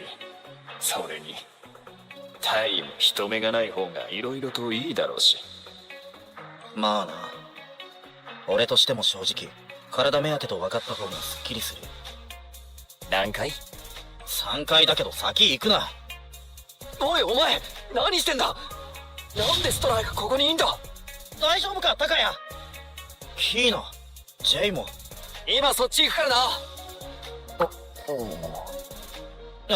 いや、こいつは。こんにちは。キーナとジェイだね。高谷から聞いてるよ。アリオルの頼れる仲間だって。こいつはスランの客でマキシムだ。敵意はねえから安心しろよ。頼まれてこの辺を案内してただけだ。そっか。なら大丈夫か。今から見回りだろ。今日は俺行けねえから後頼んだぜ。明日は工場から帰ったらすぐ行くから。わかった。高谷の仕事って何の工場？うるせえよ。早く歩け。でも先行くなって。なんか俺らの知ってるストラと全然違うな。うん。それに、高谷があの距離を許してるなんてな。くそ。キーナとジェイの反応は正しい。こいつがストラーって忘れてたわけじゃねえけど、調子に流されないようにしねえと。ここだ。待てよ。腰のものは預からせてもらうからな。なあ、いいよ。あっさり渡すか。使用感がない。本当になんだこいつ。おい、もういいだろう。なんでここに来たんだよ。うん。高谷と二人きりになりたかったから。あそこだと人目がね。へえ。そうかよ。なんだ結局。やりたかっただけか。こっちだ。ほら、さっさと終わらせろよ。高谷、違うんだ。違う？そういうことをしに来たんじゃないんだ。ここに来たのはあそこは盗聴されてるからだよ。それに、スランに言われてセックスをするなら僕はしたくない。スランの件で話があるんだ。なんだ。やっとストラーっぽくなってきたな。取り調べか？俺はマフィアのやってることは何も知らねえよ。ああ、君は知らないだろうな。君が案内役なのはこちらも把握している。けれど、君はスランがやっていることを知っていて協力するような人間じゃないと、僕は思ってる。何を知った風に？僕らが欲しいのは証拠だ。高谷、何でもいいんだ。案内した日時や場所を記した。例えばメモでもいい。持っていないか？メモ？他のチームはすでに客人をマークしている。一斉摘発は間近だ。摘発？はったりじゃねえのか。あんたはいつも嘘をつく。さっきも。キーナとジェイの話なんて俺はしてねえのによ。それは、穏便に行きたくてさ。君が取り出してくれたからよかったけど。それに、アリオルの頼れる仲間は本当だろ？この町の希望は、君たちアリオルのような若者の力だ。必要なのはマフィアじゃない。待て。じゃあ、あんたらの目的は、マフィアを潰すことなんだな。スラン、どんなヤバいことしてんだよ。はったりじゃないならちゃんと答えろ。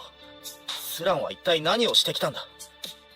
俺は一体何に加担してきたんだよ。臓器売買。この町なら行方不明者が出ても分かりにくい。ストリートチルドレンな、なおさら。そんな、嘘だ。あいつは子供に手をかけるやつじゃ。もう一度言うよ、高谷。摘発の準備は整っている。君が証拠を出してくれれば全てが終わる。君たちアリオルが守っている子供たちを、これ以上脅かせていいのか？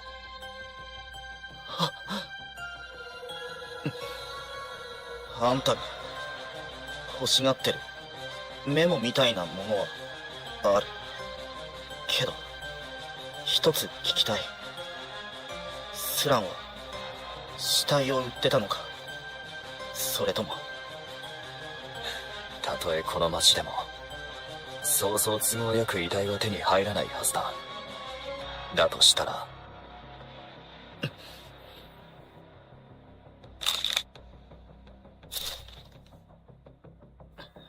これにはここ1ヶ月ぐらいのことしか書いてねえよ。十分だよ。ありがとう。僕はこれから屋敷へ行く。君はどうする？高谷。スランとはしばらく会えないと思うよ。俺も行く。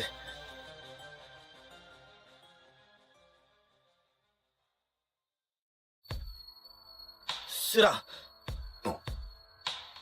タカヤ、まさかお前から崩されるなんてな。油断したぜ。なんてことしてんだ。俺に何も言わずに。タカヤ、俺はマフィアだぜ。お前に言ってたら案内役どころの騒ぎじゃなかっただろ。それに、なんだろうな、俺。お前の前ではちょっとでもいいやつでいたかったのかもな。タカヤ、元気でな。スランはどうなる？どう裁かれるかまだわからないけど、ここにはもう戻っては来ない。タカヤ、君を罪に問う気はない。証拠の提示もしてくれた。スランから賃金を受け取ってないならなおさらだ。どうでもいい。もう帰っていいんだろ。ああ、タカヤ。触るな。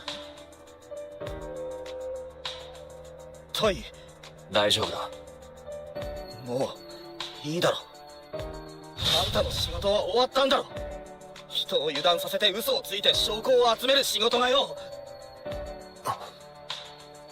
俺の知ってるストラーと違ってあんたは確かに暴力は使わないけど一緒だよ。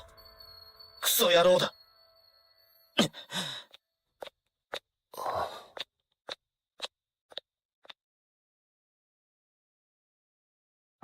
タカヤ、聞いたよ、スランのこと。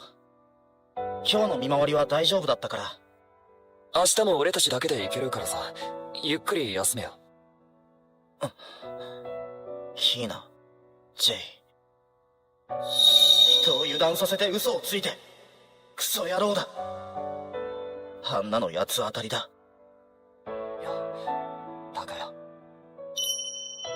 僕だよ。マキシムだ。開けてくれないか。何の用だよ。まだ何かあるのか。仕事で来たんじゃないんだ。タカヤに会いたくて。事後処理で当分ここにも来られないし。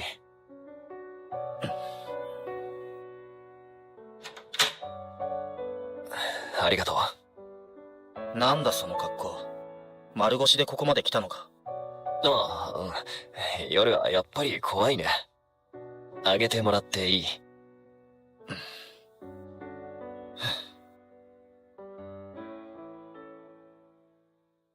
タカヤに迷惑かけたよね。ごめん。いいよ、もう。あんたは仕事をしただけだろ。それにスランの件気づけなかった俺も悪い。アリオルで見回りもしてたのにわからなかった。スランのこと無意識に追求しないようにしてたのかもな。俺の兄貴はさ、ストラーに殺された。兄貴は逃げた母親の代わりに腹違いの俺の面倒を見てくれた。俺は母親が届けを出してくれなかったから戸籍がなくて配給が受けられなくて兄貴が分けてくれてた。一人分を分けるから腹が減ってついストラーの荷物に手を出しちまった。それで兄貴は、盗みは悪いことだけど殺されるようなことか。その後一人になってどうしようもなくなった時、大人が声をかけてきた。坊主、お小遣いやるから来いよ。それで体を売って腹を満たすことを覚えたよ。今思うとバカみてえに安い金で上はしのげたけど、あの時が一番しんどかった。スランはそこから救い出してくれたやつなんだ。スランはあんな地獄みたいな日から手を差し伸べてくれたやつだったのに、なのに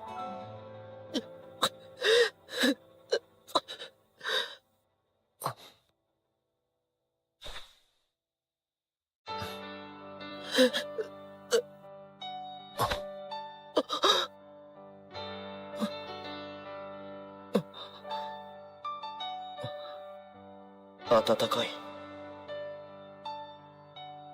こいつの手はいつも温かい。タカヤ、ドキドキしてるね。あんたそれで慰めてるつもりかよ。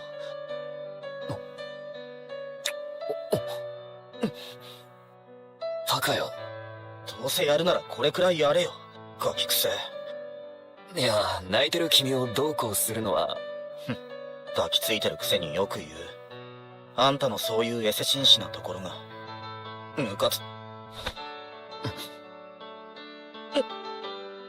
僕でいいならたくさん慰めてあげる。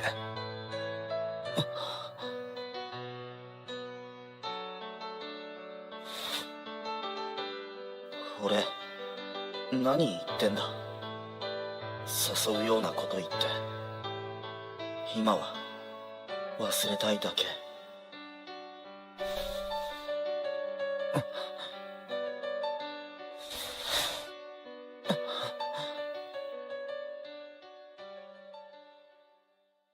外明るくなってきたよ。僕帰るね。うん。これ僕の連絡先置いておくよ。今度は高谷が会いに来てほしいな。じゃあね。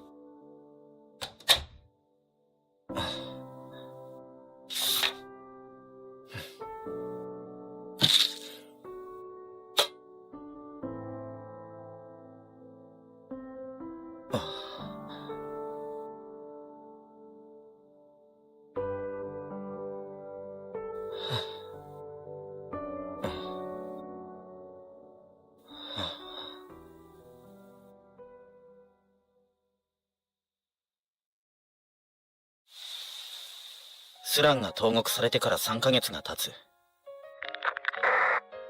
こちらキーナ、高谷いるか？どうした？ A ブロックの兄弟2名を保護、集合場所へ向かう。高谷はどうする？あ、俺も向かうよ。了解。マフィアがこの町からいなくなり、それと同時に外部からの福祉事業や公共活動が活発になり、治安は確実に良くなってきていた。俺たちアリオルもストリートチルドレンの保護、そして新設された施設への送迎も役割とし、今は自警団ではなく認可された組織として活動している。高谷。 A ブロックはお前らが最後か？うん、学校にも行かせてくれるんだって。でもまたこの町に戻ってくるよ。その時はアリオルに入れてね。ああ、俺たちアリオルの意志はこれからも変わらないけれど、その役割も失われていくのが正しい行く末だろう。ジーンのやついつも送迎役買ってるけどよ、あれ絶対施設のスタッフの女の子が目当てだぜ。なんだよ、じゃあお前も行ってこいよ。俺は別に。まあまあ、わかるわかる。照れんなよ。この前俺女の子たちとジュース飲んだ。マジかよ。おー、いいな。春だよな、女っ気なかったから。ジェイ、俺リーダーを降りようと思ってんだ。は？なんでだよ。アリよりは高谷が立ち上げたんだぞ。そんなのみんなも納得しねえって。大丈夫だって。アリオルを抜けるわけじゃねえからさ。あとはお前に任せたいんだ。頼めるか？分かったよ、高谷が決めたんなら。へへ。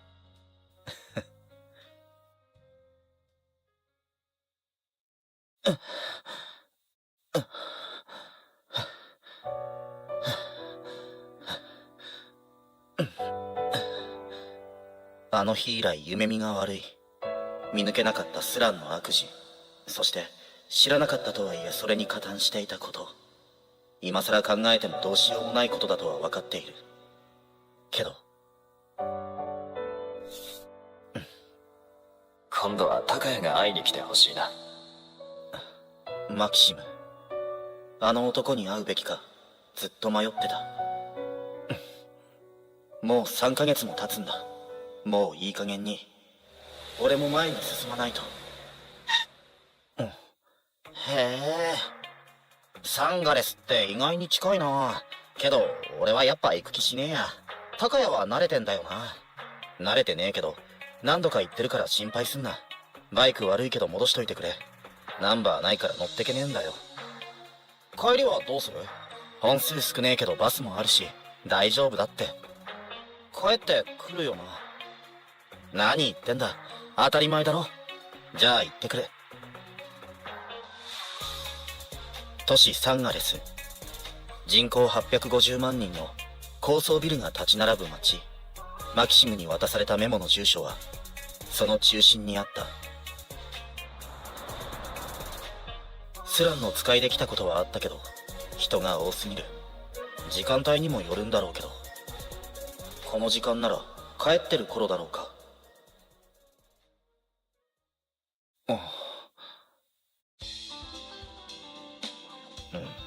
ここだ。受付？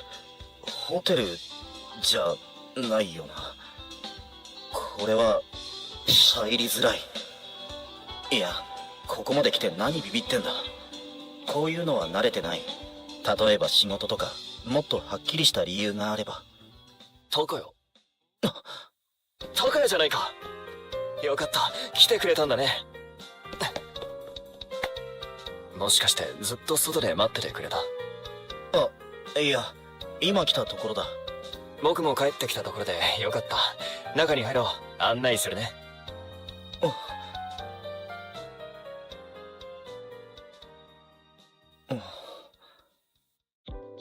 はい、どうぞ。広いな。一人暮らしか？うん、そう。ゆっくりしてね。落ち着かねえ。本当に久しぶりだね。そっちの様子はどう？リーダー辞めたんだってね。なんで？もう知ってるんだ。帰る。だって今来たところなのに。高谷！リーダーの件はまだそんなに広まってないはずだ。あんたが知るには早すぎる。俺に会いに来いと言ったのは、まだ何か俺から探ることがあるのかよ。のこのこ会いに来て、バカみて。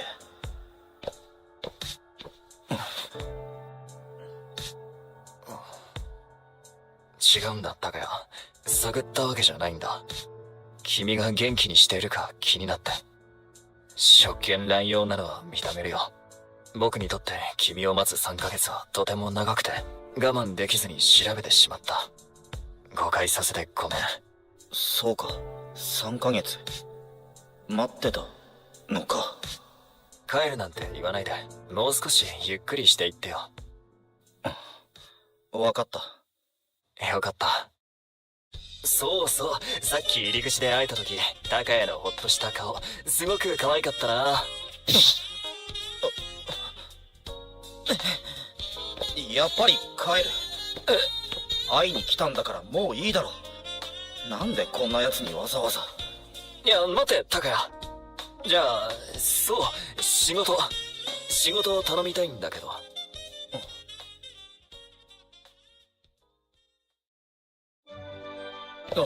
タイ、どうもお疲れ様です。いや、いい夜だね。タイ、珍しい。親睦会にいらっしゃるなんて。たまにはね。お連れの方は？うん、護衛を頼んだんだ。仕事だよ。今夜ストラーの親睦会がある。そこで僕の護衛を頼みたいんだ。護衛？他にいないのかよ。頼むよ。って言ってもそんな大規模じゃねえし、護衛が必要な感じでもなさそうだし、なんか乗せられた気がする。服、よく似合ってるよ。何か食べる？飲み物を持ってこようか。仕事中だ。タイ、よろしいですか？なあ、ちょっと挨拶。待ってね、すぐ戻るから。待っててって護衛だろ。スランにもこういう場に何度か連れてこられたことがあったけど、あの時の客層とは全然違う。兄を殺したストラーもこんなところでは和やかに振る舞っているのだろうか。失礼。いえ。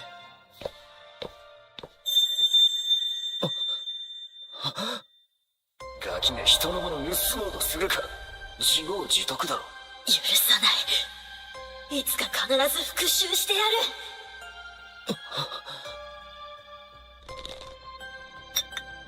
あいつだ。あの後兄貴を殺したやつだ。どうする？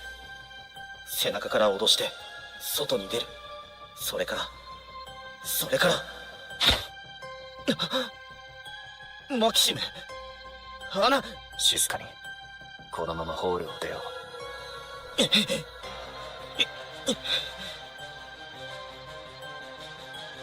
なんで邪魔しやがる。手の甲にあざがあった。間違いなくあの男だ。兄貴の敵を取れたかもしれねえのに、てめえよくも。う。落ち着いてたかよ。彼は違う。人違いだ。何言ってんだよ。僕の部下の一人だ。年が合わない。8年前は彼は学生だ。それにね、たとえ本当のあざの男だとしても僕は止めていた。君に最後まで実行できる自信はないはずだ。俺の気持ちを勝手に語るな。君の気持ちは尊重したいと思っている。けれど間違いを犯させたくない。何のために俺だけ生きてんのかもうわからねえ。スランの件があって余計に自分がどうしたいのか、何を信じていいのかわからない。僕のことを信じてほしい。僕たちの出会いは少し変わっている。君の信頼を得るのは簡単じゃないと思う。けれど君は僕に会いに来てくれた。君の方から僕に会いに来てくれた。それはとても意味のあることだと思ってる。うぬぼれるな。タカヤ、タイ、ちょっといいですか。後にしてくれ。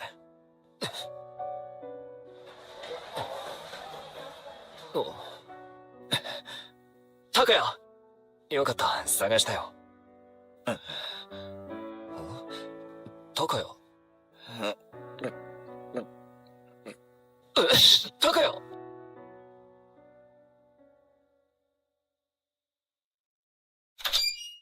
着いたよ。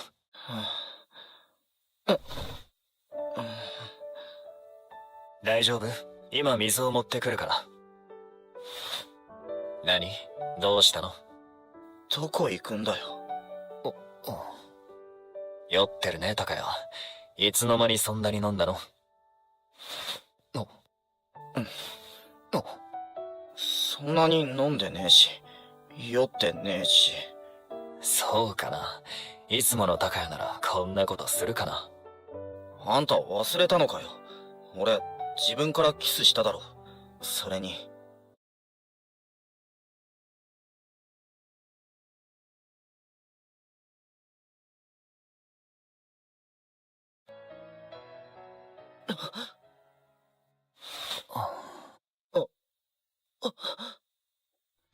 タカヤ、帰るの？朝ごはん食べてかない？仕事、中途半端で悪かった。止まったのも。いや、構わないよ。またしてね。護衛のことだよ。わかってる。でもよかった。タカヤ、昨日のこと覚えててくれて。二日酔いは大丈夫？帰る。俺、仕事の分払うよ。いいって。何もしてない。でも。じゃあ、次頼む。うん、またね。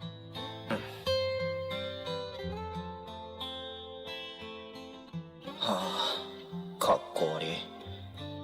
でも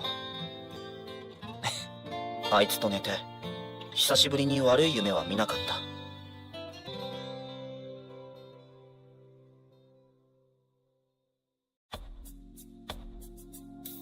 タカヤ、昨日はありがとう。スラムに来る前は想像だにしてなかった。会ったばかりのターゲットと寝るなんて。鼓動が速く指が冷たい。緊張してる。僕は彼にとって初対面の国の犬だ。そいつと寝ろと言われて抵抗もあっただろうに、薬まで使われて。タイ、またのお越しを。タカヤ、マフィアでもない君がスランの命令に従うのはなぜだろう。いや、どんな理由だろうと。僕の仕事は君と仲良くなり、スラン摘発のための証拠を引き出すこと。この任務を完遂した時、きっと僕は君を傷つける。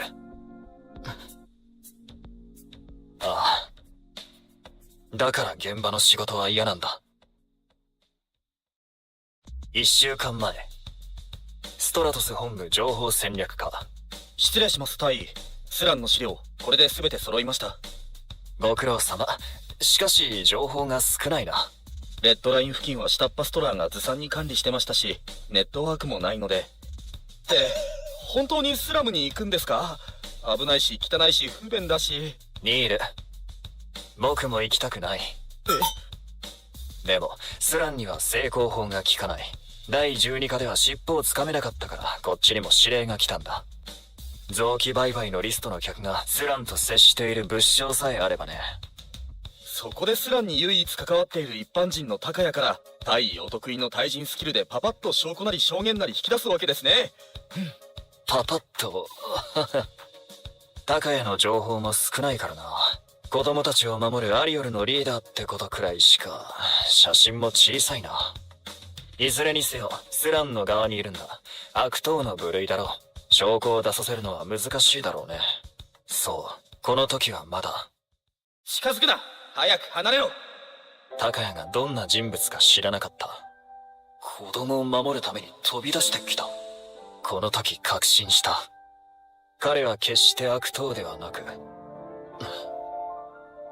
スランの本当の悪事を知らない。その後、高谷と接触して分かってきたこと。スランは高谷を恐怖ではなく信頼で縛り付けている。それなら余計にスランの悪事を知ればこちらに協力してくれるだろう。だからもう少し高谷との距離を縮める必要があるな。恋に相手の心に近づいたことは仕事で何度もあるが、ターゲットは気の毒に思ったことなんて。しかも僕は高谷に嫌われたくないと思い始めている。もう参るな。これが肌を合わせたからだとしたら、スランはさすが作詞ってことになるな。いや、たとえそうでなくても僕はいずれ彼に惹かれていっただろう。純粋で脆く強い彼に。覚悟を決めなければ高谷をスランから解放する。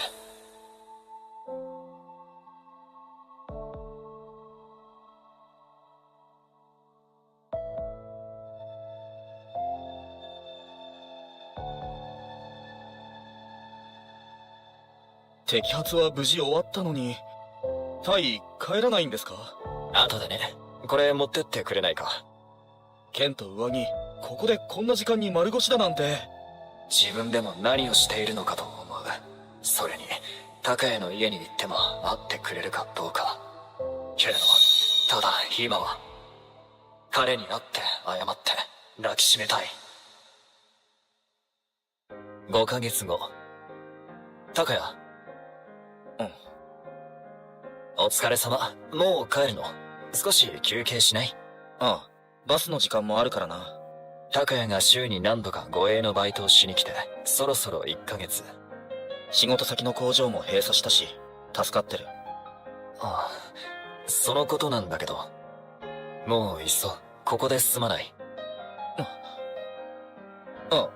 いや。こんなとこ、俺半分でも家賃払えねえし、いいや。じゃあな。いや、家賃なんていいのに。なんだろう。高谷が初めてここに来てから、だんだんとそっけなくなっている気が。高谷が酔ったあの日以来、特に何もなく。一緒に住もうは早かったかも。けど、スランは今再開発のただ中。高谷の住居もいずれ取り壊されるだろうし、いいタイミングかと思ったんだけどな。それとももう誰かと住むと決まってるとか。いや、考えても仕方ない。直接今のスラムを見に行こう。そして高谷と会ってゆっくり話をしたい。最近いつも夜はバタバタして突然行ったら驚くかな。結構変わってきてるな。あんたあの時の高谷と一緒にいたストラーだよな。何してんだこんなとこで。私服？キーナとジェイだ。久しぶり。当たり。遊びに来たんだよ。高谷は家にいるかな？いるよ、多分。じゃあさ、頼む義理じゃないかもしんねえけど、あんたからも高谷を説得してくんねえか。説得？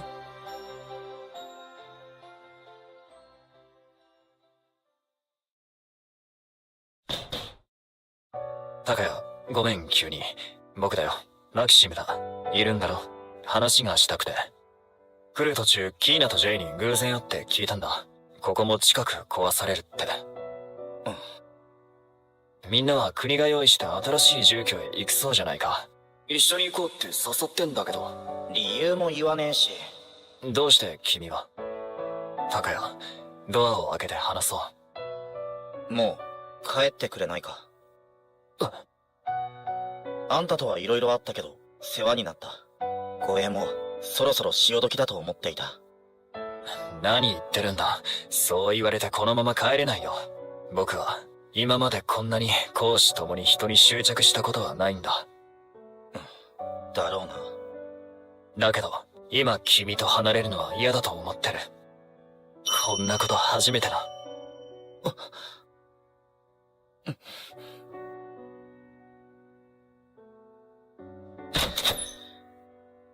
高谷、ここさ、立ち退かねえといけなくて。国の用意してくれたところは安いし新しいしいいんだけどそこってさ、あんたのところからすげえ遠いんだ。だったら僕と一緒に住もうって言ったのに。あんたにはわかんねえよ。近すぎたら離れるのが怖くなるなんて、俺の気持ちなんてわからねえだろ。なかなか他の家も見つかんねえし、それでもたもたしてたらもう嫌になって、格好悪いし。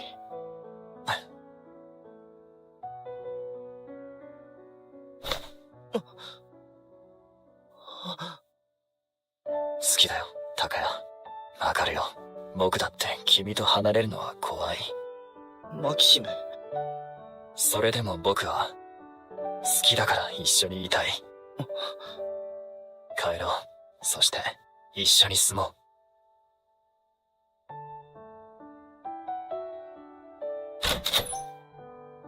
荷物少なくてよかった。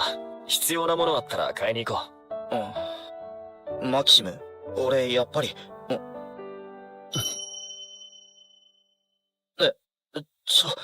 最近高谷はこういうのを避けてたからもう嫌なのかと思って。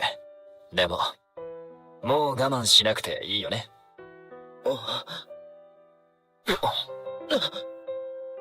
マキシム。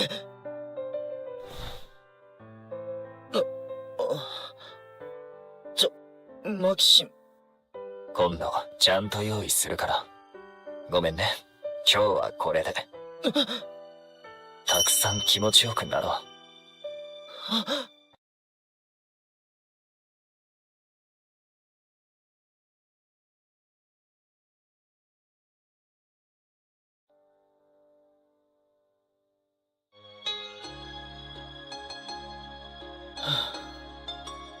どうしたの高谷？体つらい？いや、大丈夫。そうじゃなくて、ここに住むって実感湧かねえなと思って。きっとすぐになれるよ。それでゆっくりでいいから家族になっていこう。あんた本当に変わってる。でもそういうの嫌いじゃないよ。Which made me do stuff I didn't want to do and I didn't enjoy to do, which made me push through stuff I didn't want to do or enjoy to do, which was pushing my boundaries even more and also leaving me with a life where the best friendship I had still came at a price, which is not something which makes you excited for life, but is always something where you, every time you decide new if you actually meet that friend now. Because once you meet them, and this is none of their fault, you would have to, like, you can't do what you want anymore, but now you have to fulfill all of these expectations. So it's really about changing how you ruin your own life. And this was really hard to see. And it really sucks to sort of acknowledge that I didn't have to have the depression for so long in the first place. Like, I could have, like, what was giving me these depressions was, like, me. Like, it wasn't like, it was also the outside world, but it was the place I put myself into the outside world. Because there's some things you can't avoid, but there's a lot of things you actually can avoid. Like, I don't know, like, if you're, like, below 14 and you live at home, like, this is, like, okay, like, there's, like, situations you can't avoid. Situations where you can't do anything, which suck ass. But if you're 18, for example, and you chose to live below your dad, that's a situation you can change. That's a situation you wouldn't have needed to end up in. Like, you could have moved into another apartment. You could have just not moved there and listened to yourself, but you still did, sort of. And also, like, with friends, like, I wouldn't have needed to fulfill all their expectations. Like, I could have been myself with them, but I was scared. I was too scared to actually be myself with them. And this is sort of like how you can actually, like, you can be in a good situation and still have depression because you ruin your own life. It's like, really, like, I had so many nice people around me where I wouldn't have needed to fulfill all expectations. Like, I could have just been myself. But I was so scared, and I had such a narrow perspective that I definitely couldn't be myself, and they would instantly reject me, and I would have no friends anymore, and then I depended on them, and I depended on somebody actually liking me, and I'm, like, such an unlikable person, so I basically need to sacrifice myself and, like, portray this picture of that good friend instead of being myself.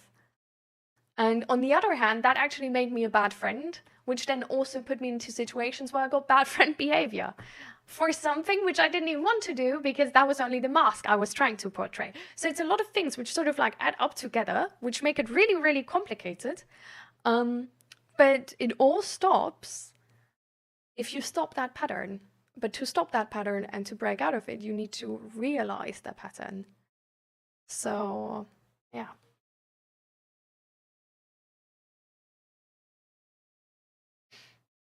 How do you handle someone close to you having a very different view on a subject that you care about? It depends on the subject. There's some subjects which paint a picture of how safe the other person is for me. If someone really close to me, any male friend I have, if any of those would have a very different perspective or view on, for example, consent,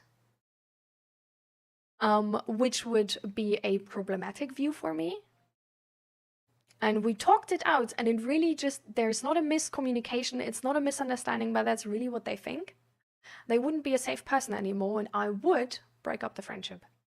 But there's some things where it's just a misunderstanding, and you can sort of, like, talk it out. There's some things where different opinions are fine and don't make them a bad person. But it really depends on the subject. You can avoid being sad and in pain. Try a little. Hi, Fluffy. Yeah, for the best high of your life. And then your whole life will not feel as good. Like, you could have your wedding day, a perfect wedding, and it still wouldn't feel as good. You could get a child and have the most perfect moment with that child, and it still wouldn't feel as good. And I think that's why life is not about only feeling good things or feeling the best things possible.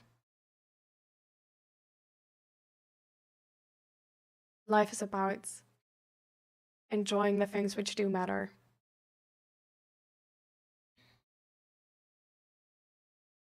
All business has been settled. Ah, nice. Welcome back. Where it is, no family, no close friends, no girlfriend, constant rejection for jobs. I don't feel positive emotions often at all. At some point you give up, especially as a man, because mental health is still not taken serious in the West. Hence, men's suicide rate is almost 4 times higher than to women. I don't think it's because it's not taken serious in the West. It's because it's not taken serious by men. Because I don't, like, there is mental health services you can get.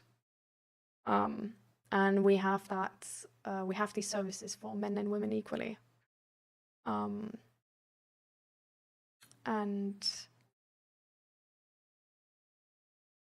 there's at the same time, there's also actually a lot of people being available to talk about stuff like this.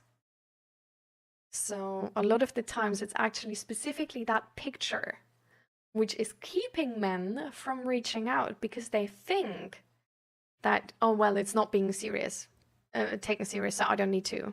Like, there's no point in me going to therapy. It's going to be, like, negative anyway. Or, like, I don't even, like, I don't have to talk to my friends because they're just, like, you know, like, they will reject me anyway. So I feel like it's not...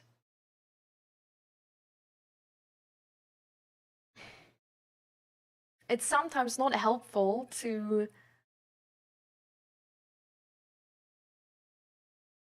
make a general statement about seeking help being bad. There's very much a stigma for men to get help. What is the West including, by the way?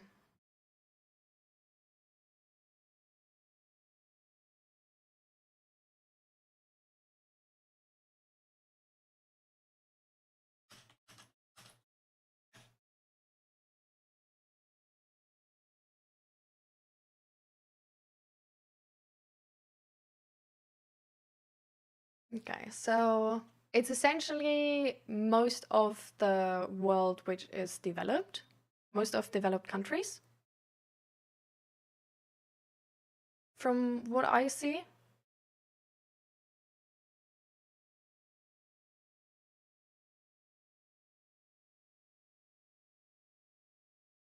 So, okay, anyways. Do you have help right now?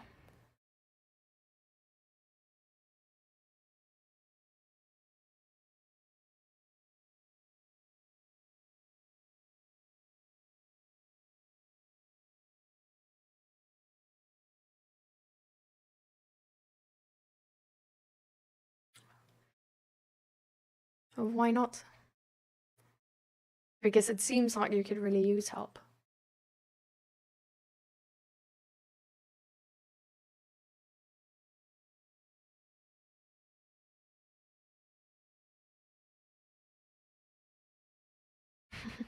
Some soldier friend just camp outside in front of like the army place and hang a sign on your thing being like looking for friends.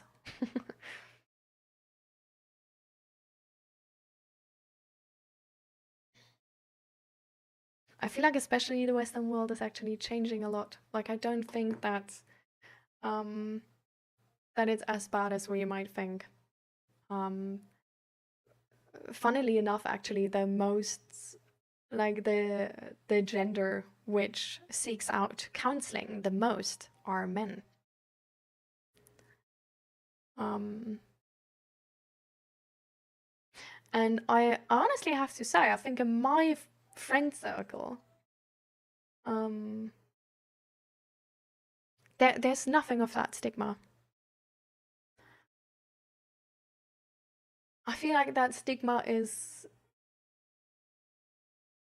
around my mum. Like, I do think that my mum still has that stigma. Maybe my dad as well, but I don't know. Like, I don't have contact to him anymore. But my mum has that stigma actually for everybody. Like, so for me as well. Like, I've been living under that stigma. Like, I'm pretty sure she thinks I'm weak. But at the same time, I don't really think she thinks I'm weak. I think she's really, I don't know. I think it sort of depends on her mental, on her emotions in that moment, and like how much she likes me in that moment. And depending on that, I'm like weak or not weak. But I think sort of in a neutral state, yeah, I think she thinks I'm weak. Pretty sure. But I feel like everybody else, actually, I don't think so.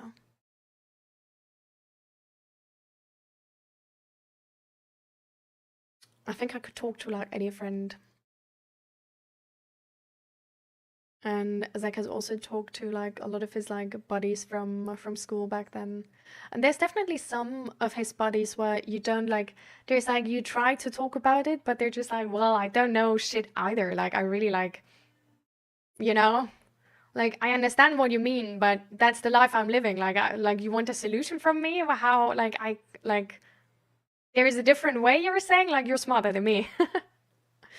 And that definitely happens, right? Like there's a lot of people who don't have any clue about mental health. If we then ask them for like advice, they won't be able to give us any. Or like they will give us some, but it's not going to be helpful. Like it's probably just going to be like, yeah, that's just what life is like, you know, like you're just gonna buckle up and like get ready for the journey or something like this. And so it like really depends on like who we ask, right? But I feel like it really, really depends on the specific social circle you are moving in. And it's not an average about the society. I think most people actually would listen.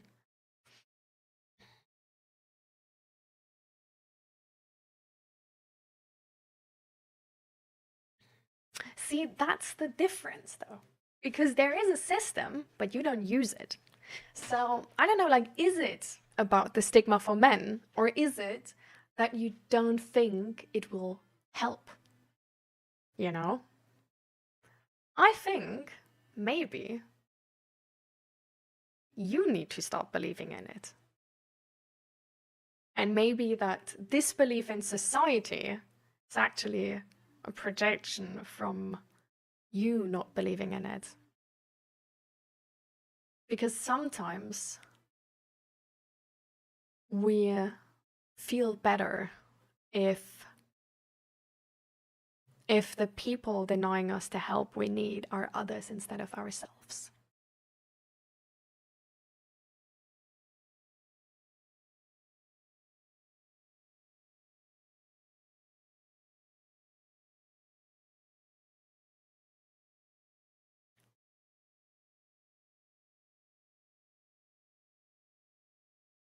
Because the excuses I had before I started therapy, because I could have started therapy way earlier, right? The excuses I had were, well, but it's like a really, like, it's an overwhelmed system. Like, there's so, like, long waiting times, and, like, a friend of mine had a bad experience with, like, a therapist. And, like, it's probably not going to help anyway. It's probably just going to be, like, with one of those therapists in the movies, right? That they just sit there and say, like, huh. And that's it. And I just feel like, no, I just need to fix it myself. At the same time, I just thought like, but like Germany is probably like still shitty, and I don't even know like who to call and whatever, you know. I had so many excuses to not even ask my doctor how the system works around getting a therapist. Because I tried to stay away from it. Because I was really scared.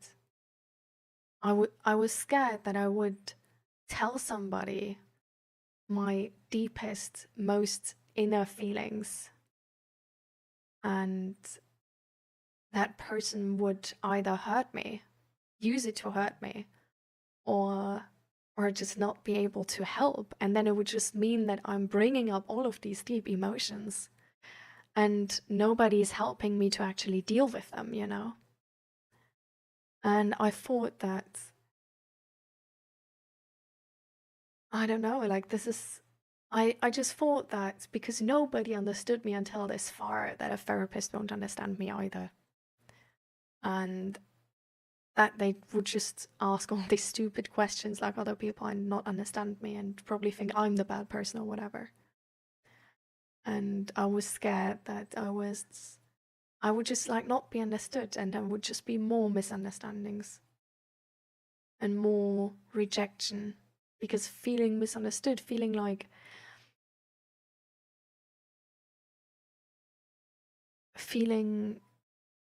alone in that moment is really, really scary.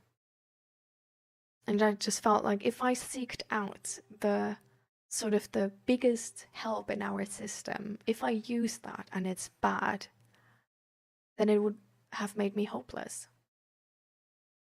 And then it would have actually affirmed the belief that I'm alone in this world, and I just, like, if I can't handle it, then nobody will for me. And I was scared to get into all this dirty business from my past. I was scared to face that I didn't like myself. I was scared to face that I was a dick to people. I was scared to face of how much some things have hurt me. I was scared to face how broken or not broken I am. I was scared that I wouldn't be strong enough to actually get better. There were so many fears.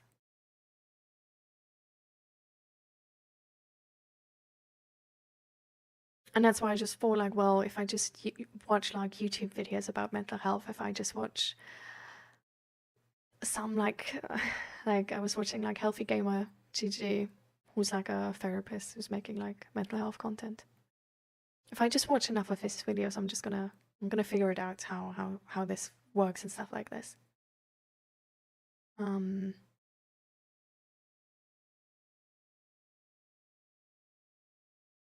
at some point,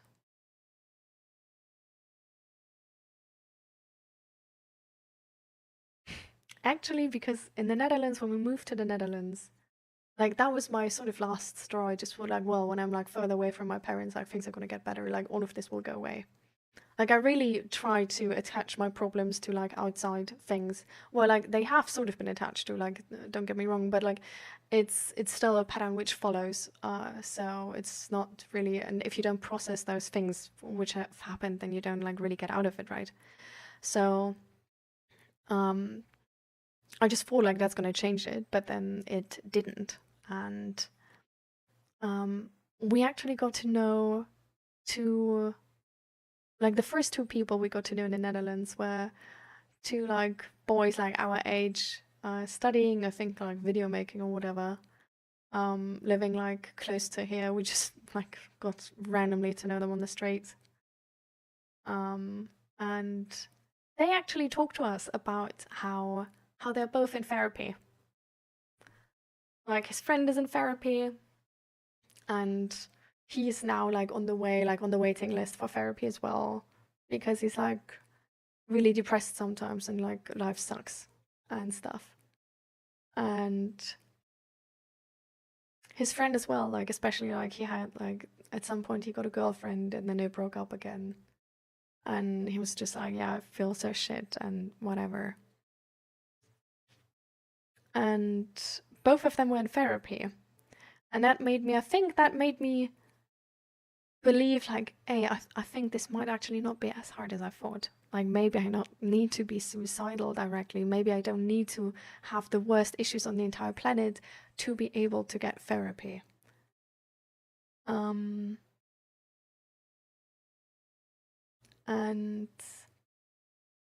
at the same time, I just thought like, well, I tried everything. I fucking left the country to flee my problems, and they're still here. Like I'm still depressed, and it sucks. At the same time, it made it look worse because I left my social circle, right? I was here, and I didn't know anybody here. And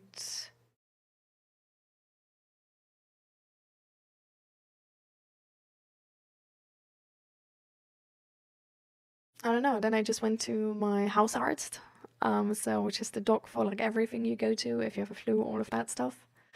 And I just told him I'm really fucking depressed. I have childhood trauma, I have anxiety, I don't know, it just doesn't feel like life is worth living.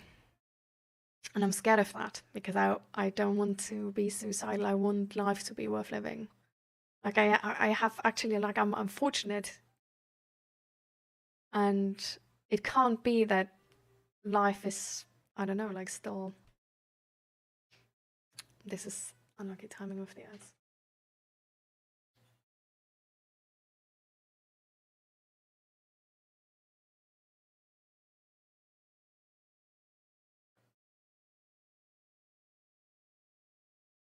All right. And what I also thought is that I'm fortunate at again. What? Yikes.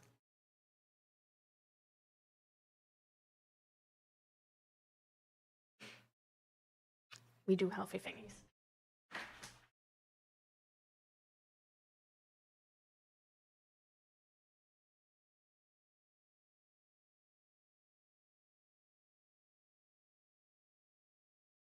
Back, hopefully. All right.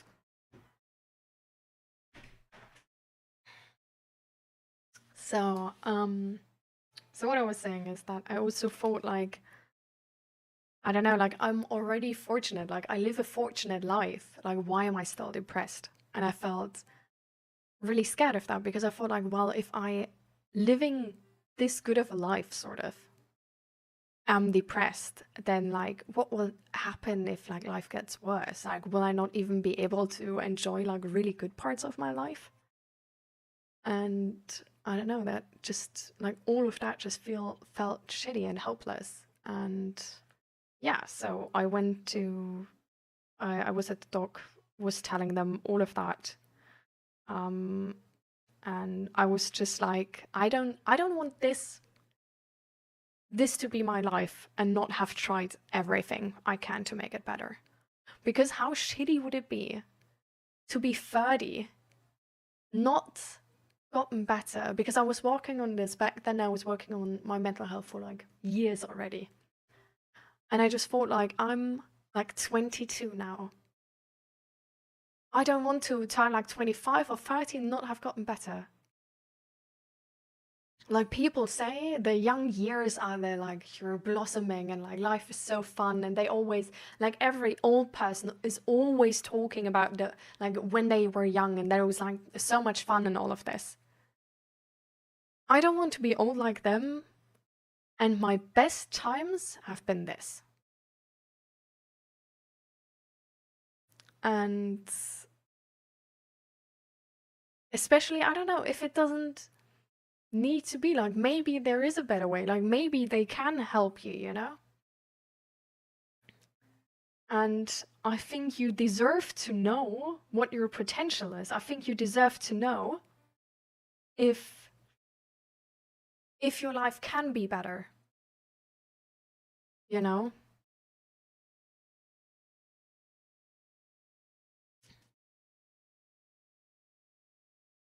I feel like our mental health system should be better. And even though it should even be better, it's not as bad as we might think. And therapy is more accessible than ever before. And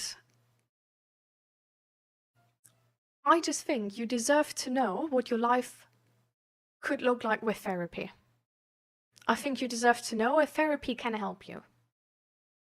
I'm not saying it for sure will, like, I'm not even trying to compete with this perspective of it won't help or whatever. But maybe it will, you know? And how freaking sad would it be to turn 40 and realize you could have had, I don't know, like, if you would have started with 33, you could have already had 5 good years. How shitty would it be? Because, I mean, you're like 33, you can still have kids. And for me, it took like 2 to 3 years to solve all of that bullshit and get better. I'm not saying like that it depends on you, it depends on the therapy you get, it depends on like how the system works where you are, right? Like there's a lot of things, but I'm just saying it might not take too long. It might actually be kind of quick. And honestly, even if it only gets the tiniest bit better, wouldn't that be worth it?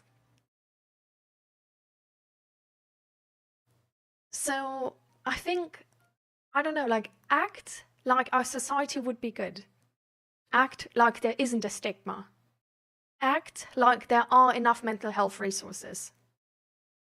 Because you don't need to, like, if the system is actually like this, then in that moment where you act like it isn't, you're actually advocating for a better system. And if the system then fails because thousands of people sign up for mental health and it's not enough, then our politicians might actually do something, you know? But if everybody is just at home, silently, quietly suffering, they can keep going like this. They can keep going with not enough resources.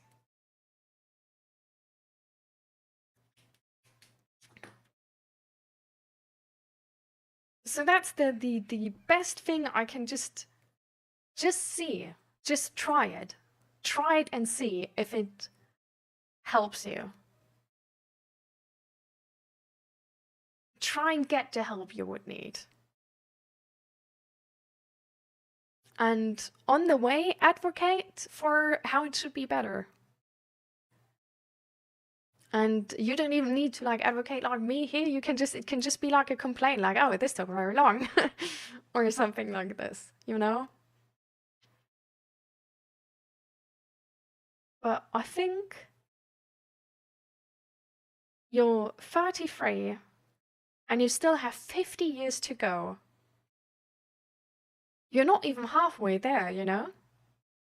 You have a freaking, like, long time still to live. Do you want to live this whole time like this? Like, you deserve a better life than this. So... And there's actually, you know, there's so many options nowadays how we can, even still old, get exactly the life we want. Like, you could find the love of your life for 35. Move in together, maybe, like, buy a house, whatever. There's still women getting kids with 40. Like, you could even get your own kids still. Otherwise, you could adopt. You know, like, there's so many options still. But if you let more time just fly by on the hope that you're gonna get better on your own, it's like...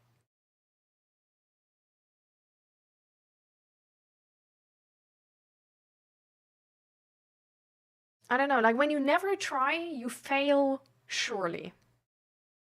Like if you never try to get therapy, you won't get therapy. Like that's sort of like how life is, right? Like if you never try, you just don't... You will never get therapy. You will never get the help from outside you need. So you at least need to try.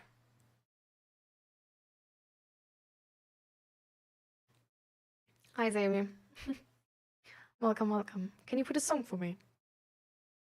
I mean, which song would it be? Because we're only listening to lo-fi right now, so... yeah. Because it's not really about the music for us. It's about the mental health.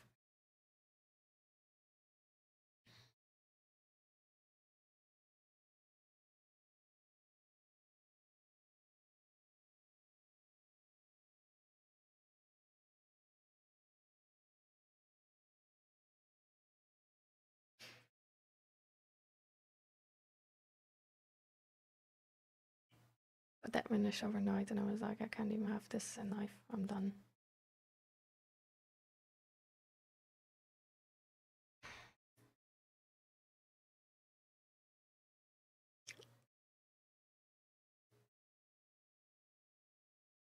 Life can be really hard sometimes.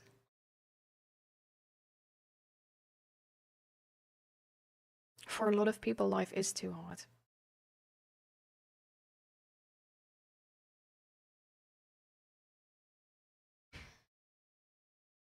But I feel like if we give up hope for a better life, that's how we know we never get one. Right? Because that's how...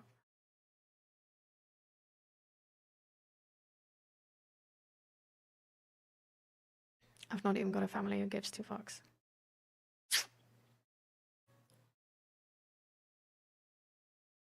You're not alone with that one.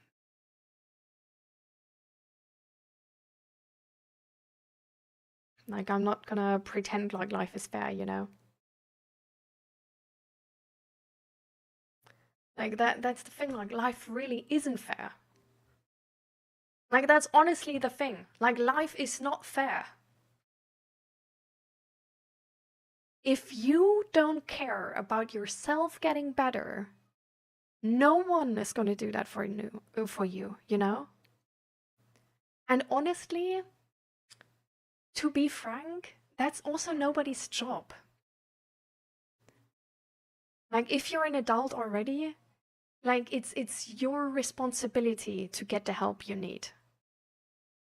It's not the responsibility of your girlfriend to give you purpose, but it's the responsibility of yourself. It's not the responsibility of your family to help you get therapy anymore. It's your responsibility. So it's really like, it is just your responsibility. And if you don't stand up for yourself, if you don't stand up for a better life for yourself, you won't have it.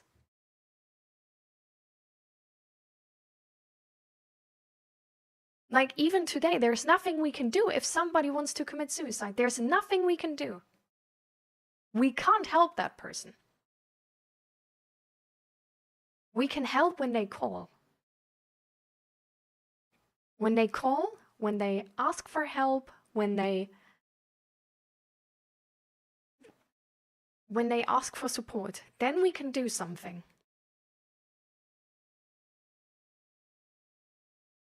But if they don't ask, they have a set plan, how should anybody be able to do something? Like, we would need to like implant a chip in everybody's head and be like not allowed to commit suicide. And even then people would be able to, probably.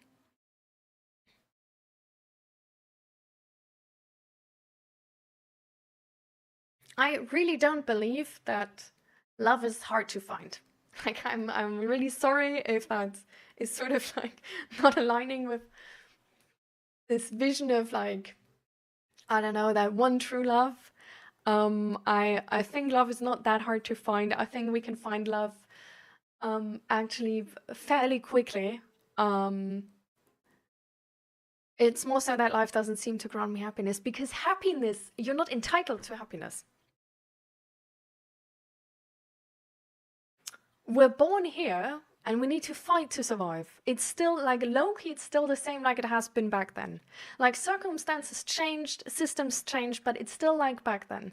We don't survive with doing nothing. Like, we need to get a job, we need to get education, we need to make ourselves meals, we need to inform ourselves which meals are good and bad, we need to go to the doctor, we need to like try like take rest if we feel sick and all of that stuff.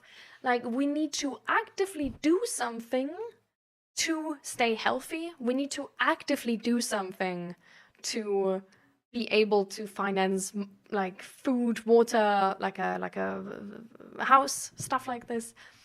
And with mental health, it's the same.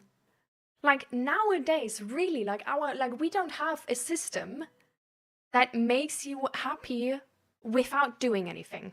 Honestly, rather, since some scientists have found out that like actually negative emotions keep you on social media longer than positive ones, we're absolutely fucked in that regard. Like, happiness is not something which comes easy. It's really not. What comes easy is being addicted and eating shitty food. That's easy. Like, what is the cheapest food in the supermarket? Like, candy is really so cheap for the calories it has. Not saying it's healthy. Like, I don't know, gym costs something.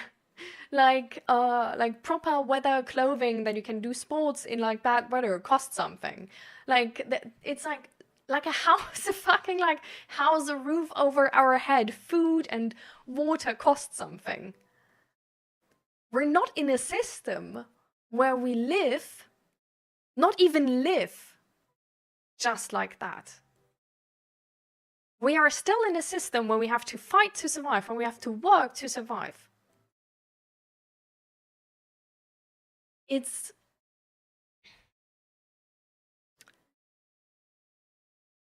being happy, being emotionally balanced and regulated, in our world right now, like probably every generation before, is a goal you have to chase. It's not something which naturally happens with age. It's not something which naturally happens with finding a wife. It's not something which just like that happens. And I'm not saying, at the same time, I'm not saying that it's really exhausting to find happiness and you will never actually be happy, because you're either going to be exhausted to like try to work for happiness or like this. That's not what I'm saying. But I'm saying you have to work towards it, and the work is different from what we're sort of like naturally drawn to do. Because, for example, what is also like working towards happiness. Bye, Fluffy. Thank you for being here. See you next time. By the remember, Thursday no stream. Monday next week again.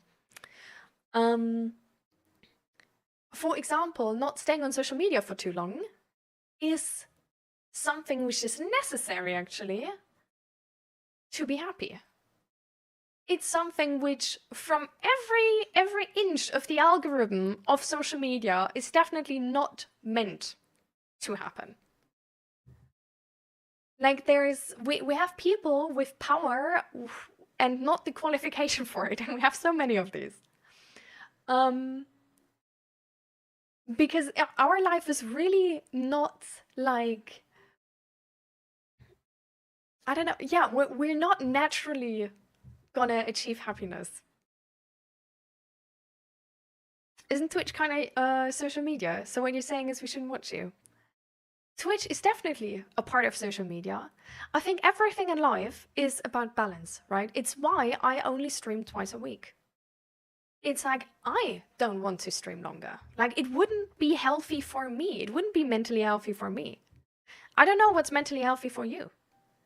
Like, working towards happiness can be, for example, like MG Gaming is doing, talking about issues and bringing issues up if you need help. And if you can't talk about them in therapy yet, or to a doctor or something like this, then you do it here. And that's like better than not doing that, right? So it really like, it depends on where you are in life and like what's good for you in that moment. But yeah, there's definitely some people which shouldn't watch me. For example, if you like, I feel like Twitch is definitely less addicting than other social medias, just because if like it doesn't have this like endless scrolling thing, and it's like not edited content, right? So it's the dopamine is rather like just talking to a friend instead of having this like cut version where you get like dopamine like every millisecond. But there's definitely some people, for example, if they watch Twitch and start watching Twitch, and it doesn't matter which stream they start watching, that they would get sort of like really like taken into it and like not do anything else anymore. And that wouldn't be healthy either. And in order to combat that, it can help to just like try to be the least amount of like on Twitch as possible. That also would mean not watching me. There's also people who could be triggered by my content because there's triggers for everything, right?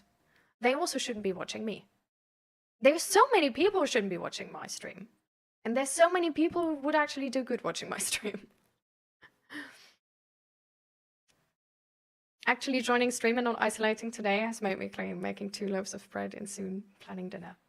I'm really glad to hear. But exactly, so it's a personal thing.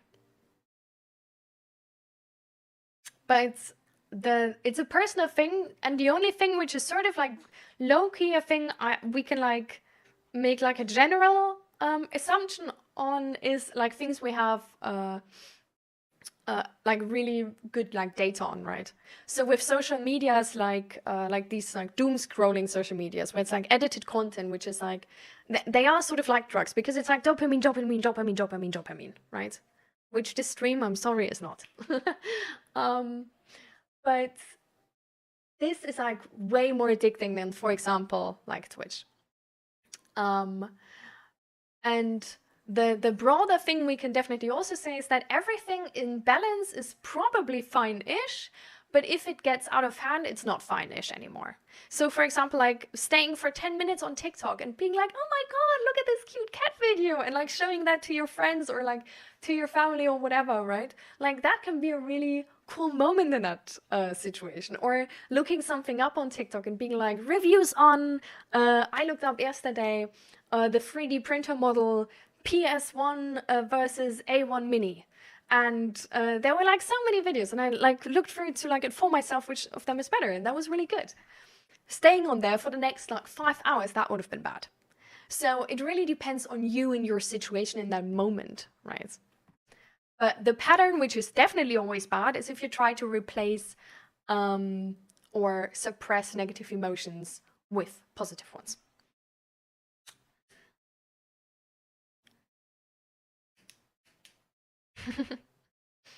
What the fuck is happening on floor buff? I have no idea. I've been planning to get some dumbbells on the bench and work out again after years. Recently saw an article that resistance training helps with depression.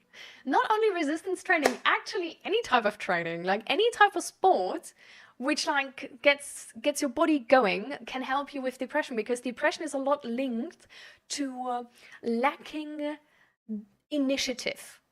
Lacking initiative for anything, essentially. It's like it's harder to eat, it's harder to drink, it's harder to move your body, it's harder to meet with friends, it's harder to go to appointments, it's harder to work, it's harder to stand up, it's harder to clean stuff, like all of these things. Usually common denominator is you lack initiative to do stuff.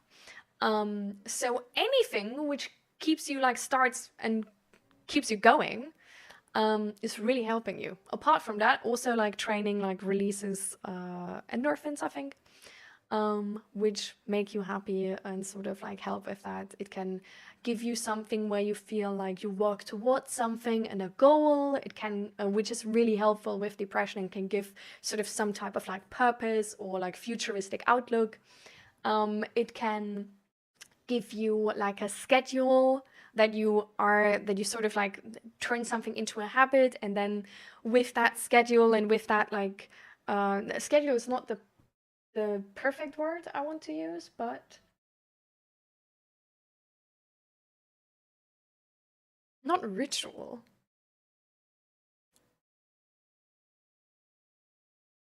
Yeah, whatever. You get what I mean. Like you have a certain time where you do something, stuff.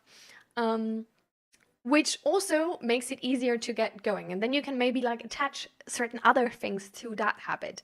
And once you, for example, like did the workout, you maybe feel like energized enough to take on another task and stuff like this. So this can sort of like snowball into more. And also this like this habit of like doing stuff a very certain way can also make us feel safer, actually.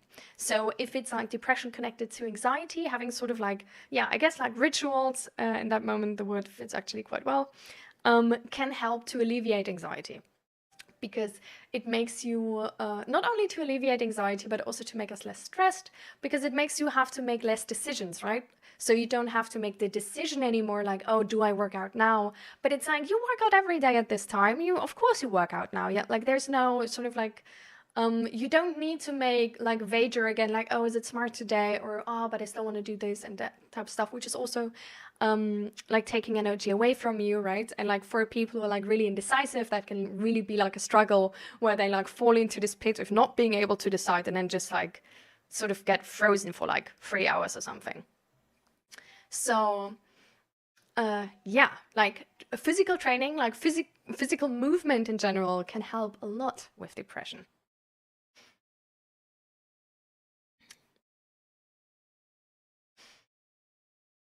The only moments I remember about using social media is when I showed someone else, or someone showed me something and we laughed together. Yeah.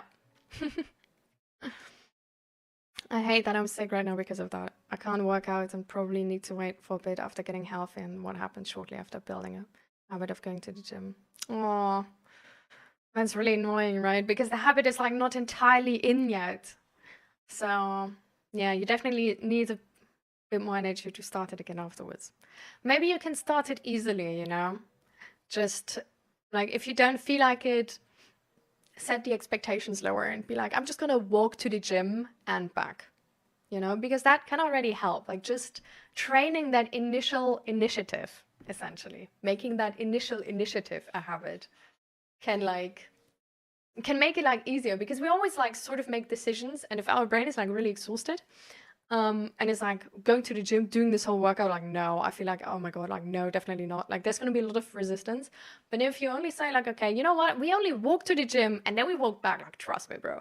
Then it's like, your brain is maybe like, yeah, well, okay, like, that's like not bad. Like, okay, so like, we're going to do that, I guess. And then if you're in front of the gym, you're probably going to be like, you know what, actually, let's do a little bit of workout. And if you don't, then it's still fine. Next time, you maybe feel like that. So that can like already help. So what you can do, essentially, if you're like trying to like not lose the habit, but like still, you know, like wait till you're actually healthy, you could like at the point of like sickness where you're like, okay, I shouldn't do like a proper workout, but I can go for a walk or something. You could like, if you can walk to the gym, I actually don't even know. But you could walk to the gym and then walk back. Or like the way you go to the gym, like if you normally go by bike, then like go by bike. But that's something you could do. You walk to the gym, so perfect. So then you could just walk to the gym and then just walk back. Like as long as you don't have like proper energy for like a whole workout, you could just do that. And if you feel to the point where like, okay, I don't have energy for like a whole workout, but I do feel a bit like gym, then you could go inside and do like one exercise. And like if you feel like, okay, actually I'm already getting exhausted, then just leave again. But that's how you can like keep it going maybe, or like at least start like have like not waste time when you start easy, because you start already when you shouldn't be going like for a whole workout anyway.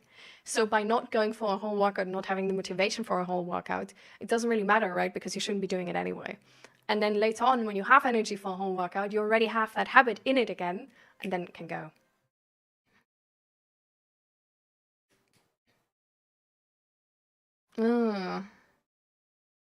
Yikes. Yeah, okay. So maybe repair the bike first, then do that. But I'm sorry for you, that's really annoying.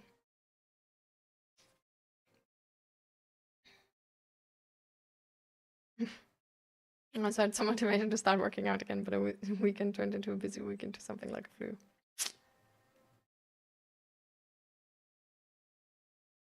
All right. See you then, MG Gaming. See you later. It's broken your horse. I'm gonna get myself a tea because I notice that my throat is kind of scratching, and my sister is gonna come over starting tomorrow for like 3 days, and Zach is already sick, and I don't want to turn sick too. So I'm gonna get myself some tea. Actually, maybe put something warm on, and you know, do some like be smart.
Do you have any good book tips about feminism, sex work, sexism, etc.?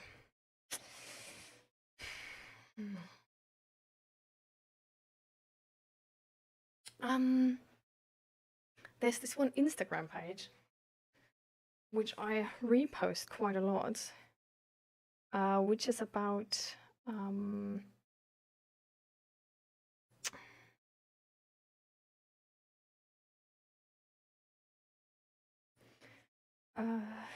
about women's history and how women's history and women's roles in history have been sort of like silenced.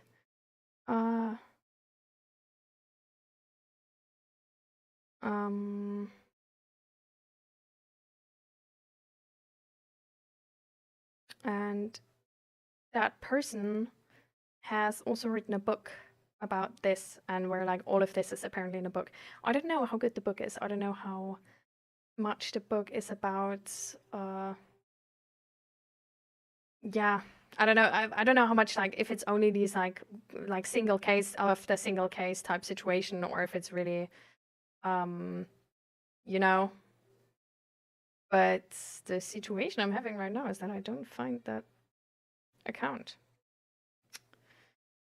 So that's really helpful. Well, wait, maybe I can just...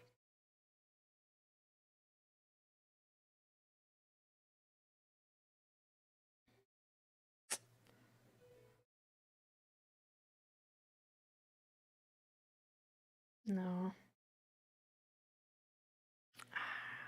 No. I really don't find it. Okay, wait. There's an archive for stories I've made. So it should be in the archive.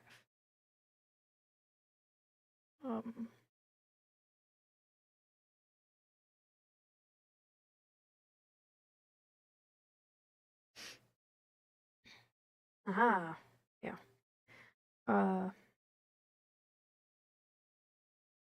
So the page is called Her Wiki. Oh, I don't follow them. Now I do. Her Wiki.org, and the book is apparently called You Stand on Her Shoulders, 50 Women Inventors and Pioneers the Patriarchy Doesn't Want You to Know About. So, yeah. And the proceeds directly help us expand her wiki's research and impact. So that's the book from them. And I really love the posts. And like so far, I fact-checked like all of the posts I was like reposting. And all of them were right. So all of them were correct. So I don't think it's like really like, I don't know, like just exaggerated like BS or whatever, but they all seem to be like very much based on actual history. And a lot of them were actually like women where I was like, the fuck? Like, actually, no fucking buddy ever told us about them. So apparently there's this one woman, like Margaret whatever, and she's like, she was part of the software team for the moon landing. And the thing is, back then, she invented like a system where they could override the pilot's inputs if human error. So she actually invented the human error, sort of like that you take that into consideration in software. That sort of like not that like principle that you expect human error and then you want to make your software safe, like just if human error happens. And she told them about this, like if she should make this and integrate it in the software, and they actually told her like, no, we don't need that. Like our astronauts are like trained for perfection, right? Like they don't make mistakes. Well, she did it anyway, thank God. And they actually had a situation when the moon landing was happening where the astronaut was trying to like input something, and it made the computer nearly like basically like crash because it was like overwhelming the systems. And they were able to, because of her software, they were from the ground able to abort that input of the astronauts and were like, no, focus on landing instead of like doing whatever this guy is trying to do, to keep the systems alive, right? So if this wouldn't, like, if that system of hers wouldn't have been in place, the moon landing wouldn't have been successful. That person would have been without computers in like close to the moon. Yeah. And she apparently within NASA, she got super famous, and they put like a post and a stand from like her picture with like all of the, like, she was like tinier actually than the stack of paper which represented that code. And this picture got sort of like famous, and like everybody, like her like error code and whatever got famous, but only within NASA. Outside of NASA, nobody really knew. And based on that like human error thing, and like coding like this where you take into consideration that human error can happen, is one of the like, it's like, I don't know, like if you essentially only code around human error, and like it's so important. Yeah. So without her, the whole thing would have gone sideways, for sure, because yeah, the astronaut would have killed the PCs, and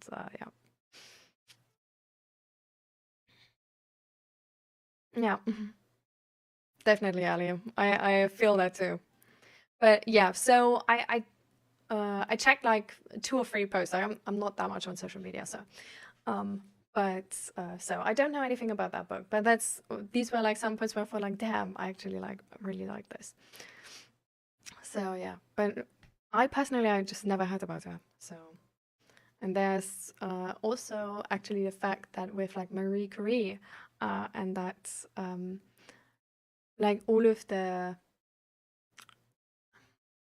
context of her success, that she was nearly like cut out of the Nobel Prize for her own work, because they didn't want to put her name on there, and not by like the people she was cooperating with, but by the Nobel Prize Committee.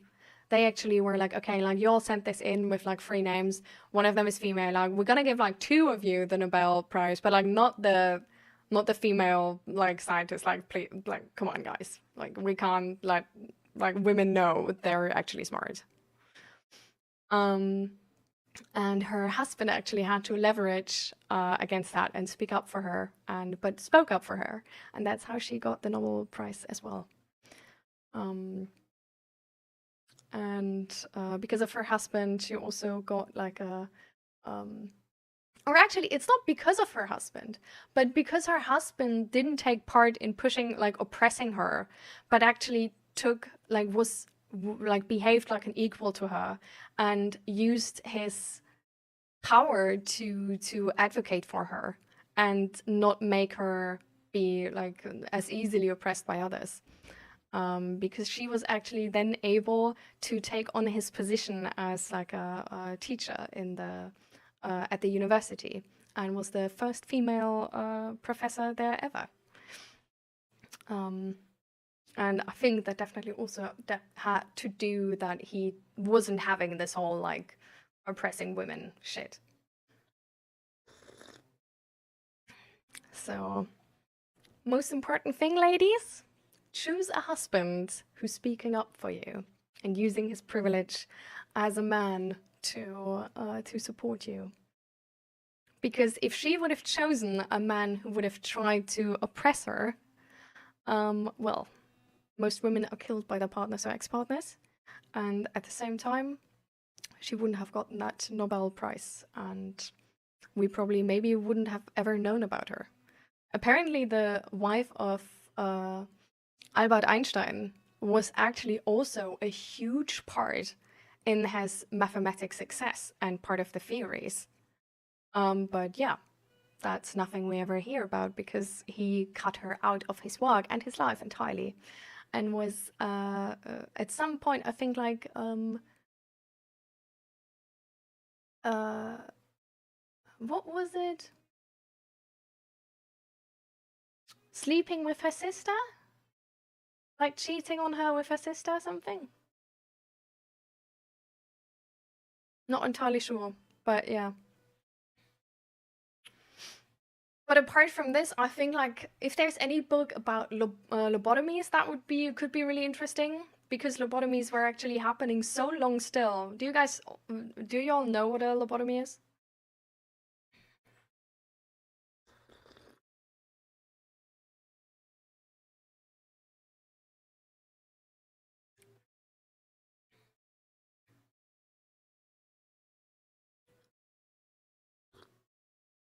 You do? I'm really sorry, because oh my god, lobotomies. The type horror stories are made of, literally. I didn't know about them, and only a couple months ago, like, learned about them. Jesus freaking Christ. Oh my god, like, seriously. Women were living in a horror story. And, like, the last one was in France, I think. And...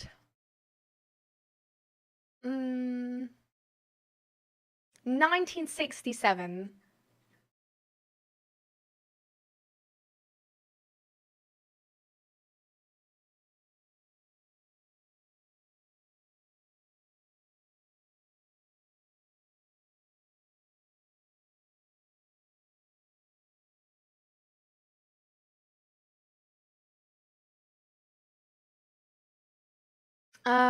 And the woman he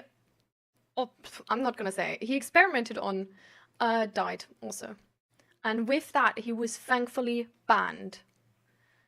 I think that I remember that date as sort of banning lobotomies, but I'm not entirely sure. But I definitely know that he was one of the like most common people to like most famous people for them.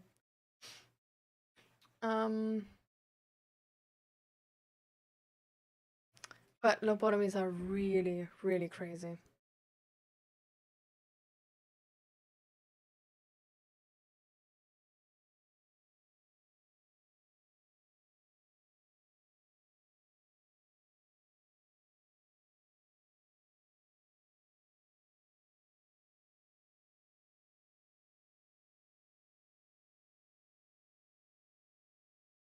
Oh my god.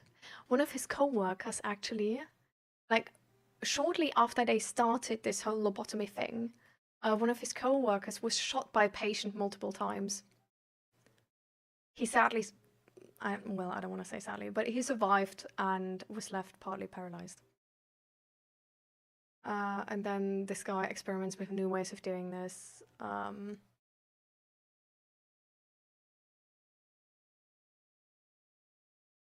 They won the Nobel Prize, by the way, for this.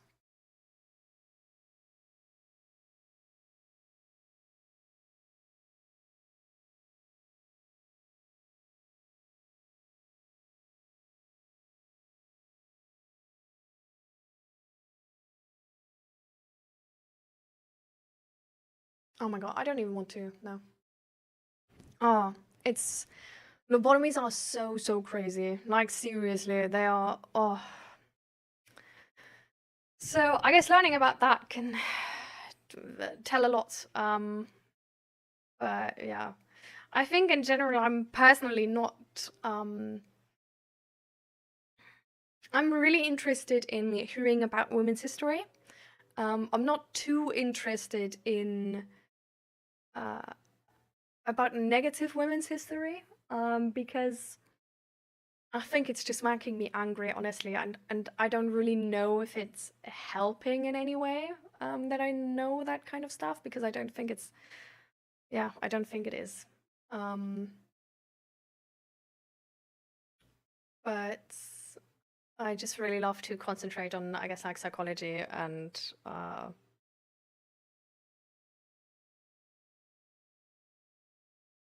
I don't know. I think sexism is also, like, a lot of the time, sexism is, like, really used as a tool, and just by politicians and, like, populism, and fascism as well. So, Like really, I can really recommend the book like To Fight Against This Age. It's by a Dutch author, but it's available in English. And I feel like it's a really nice book about like populism, fascism, mass society, stuff like this.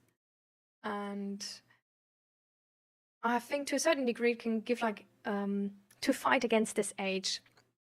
And to a certain degree it can give insight into how sexism is used as like a political tool, and how any type of discrimination really is used as a political tool. And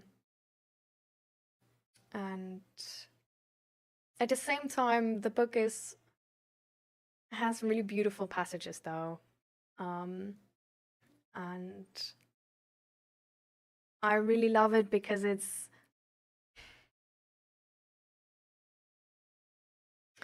it advocates for people regaining their belief in morale, and sort of advocating for a society where we stand up for what we believe is right and stand up against what we believe is wrong. And I don't know, I just think that's really, especially in times where there's some like uncertainty around these topics, around like what you can do and what you maybe can't do. I think it can really help to, I don't know, to just read a book by someone who really believes in morale. And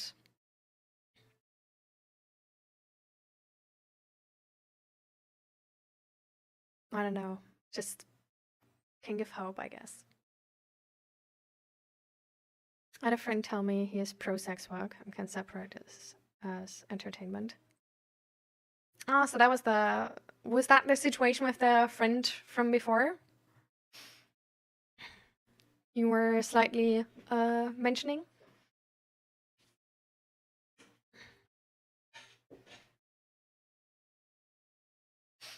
Hmm.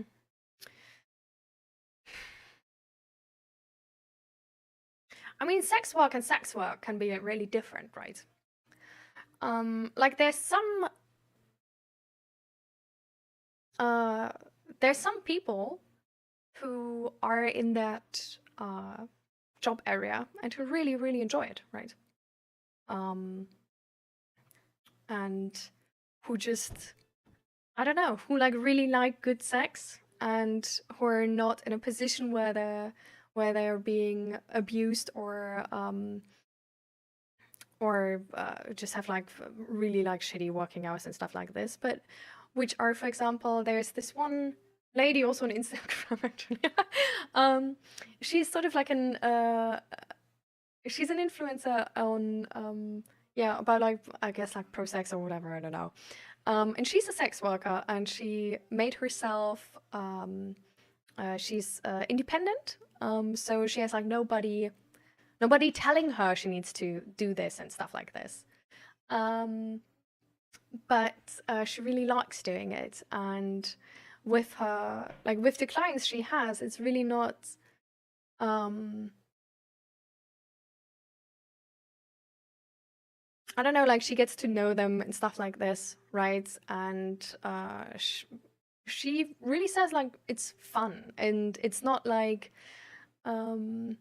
it's not like you literally like by consent, because if she doesn't feel like it and stuff like this, she's canceling the appointments. And she just personally, she's really open with sex, and she sees it more as sort of like a fun sport, I guess.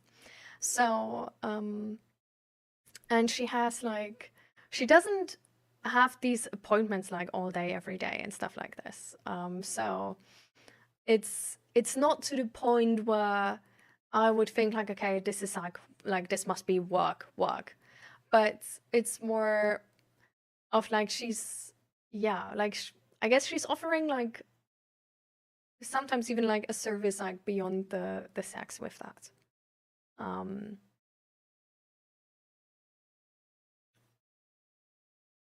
And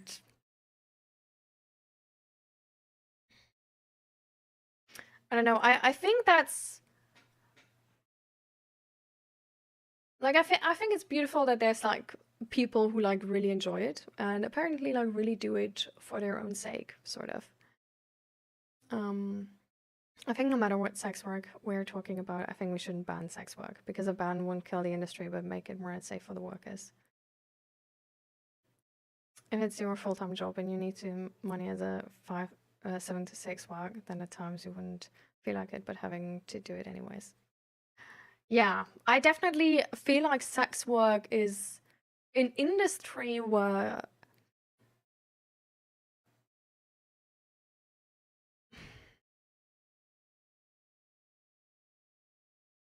it shouldn't be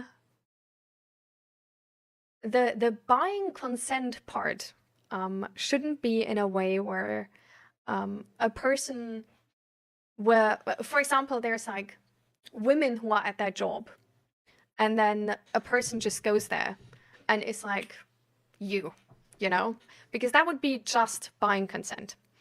I feel like the difference I see with that specific sex worker experience of the woman I talked about is that she is herself offering, like she's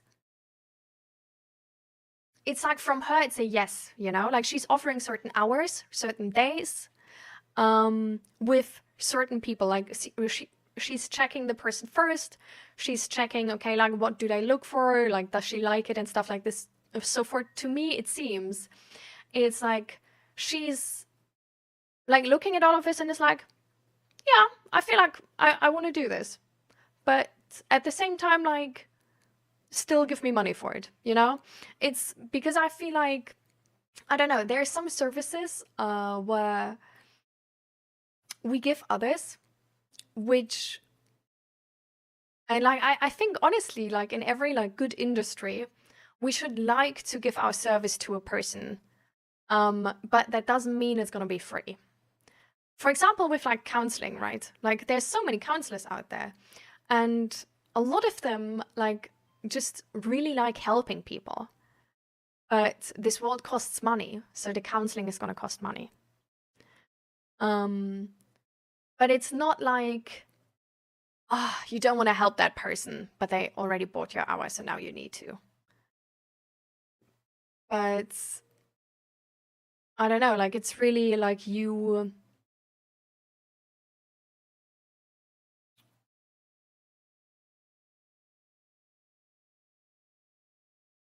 Like, I don't know, I think at any point she should definitely like still be able to say no and be like, sorry, I don't feel it anymore. And like, here's your money back and I'm gonna leave now. Because yeah, so like it shouldn't, like you shouldn't buy the consent, but you should buy a service, and that service is given with consent. You know what I mean?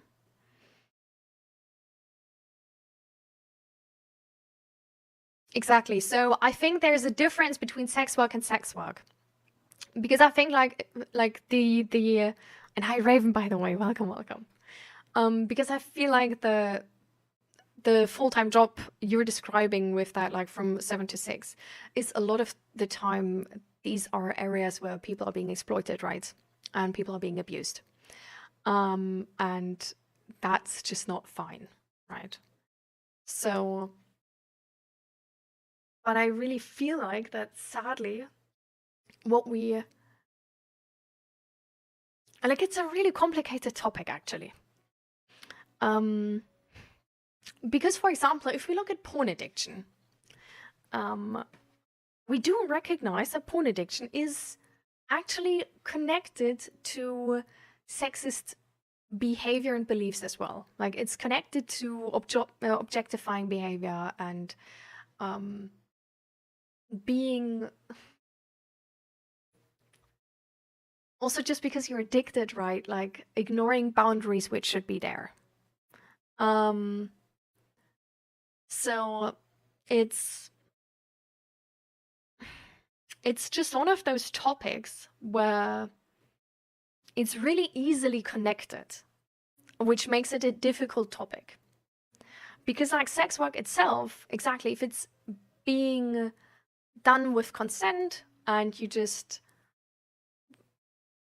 it's just, yeah, like it's not only sex, but so for example, with that person, like with that woman selling that service, it's also, she's sort of like also selling like, I guess like more than regular sex. Like it's not only sex, like in and out sort of situation, but it's like what type of like visions do you maybe have? Like, is there like a role play you want to try? Is there like where and like what is your expectations around the sex positions maybe, you know? Like it's really something where it's like there's more, I don't know, it's more of like a performative nature, I feel like.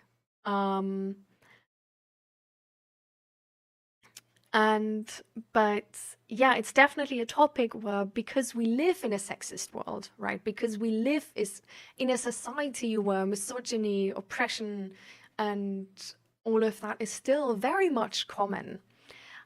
Especially with something like sex work, it's so close to the topic of abuse, and that's really the difficult part about this. So I don't think we should ban it at all, because like 𝔹𝕃ℂ𝔻 said, it's just going to make it more unsafe, because it's just going to get illegal. But I think there should be, I don't know, there's something like sex therapists and stuff like that too. And I feel like it's just like a service which, because of the nature of society is like, can be like really easily problematic, right?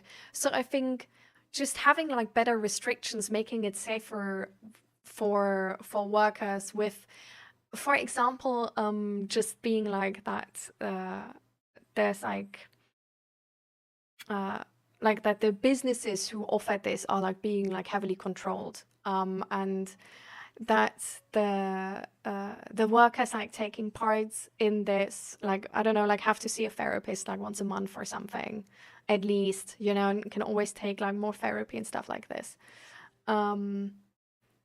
Just because it's a topic where, like, even if the work environment is fine, right?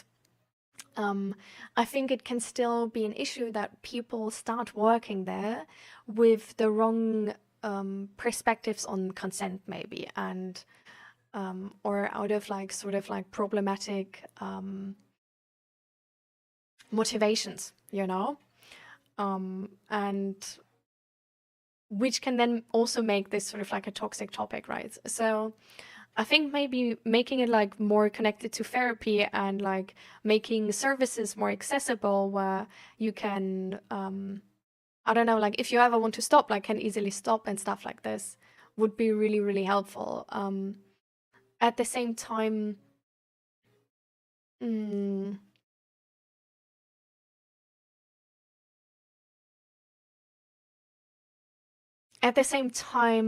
I feel like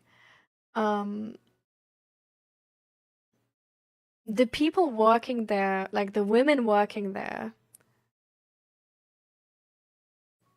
it shouldn't be the motivation, oh, I just need money.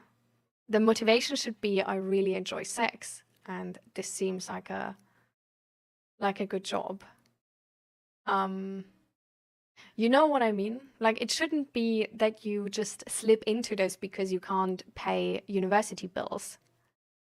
And your body as a woman is just sort of like worth money.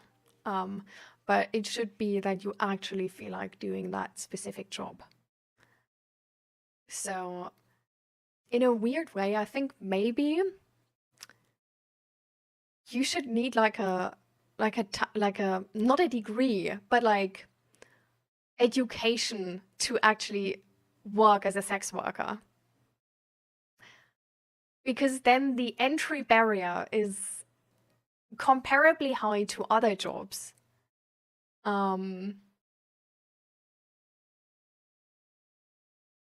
You know what I mean?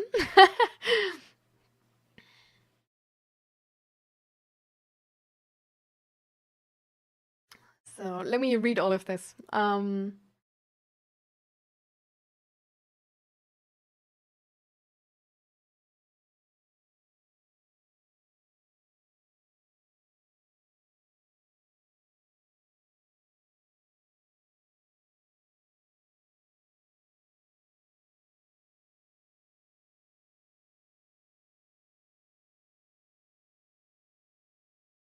You can make some arguments about even construction where people are forced to do physically taxing work and can be bullied into unsafe, dangerous work.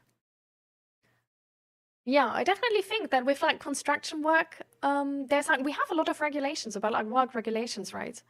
And we have people like I think there is actually people sort of like also checking out when businesses like work at places and stuff like this.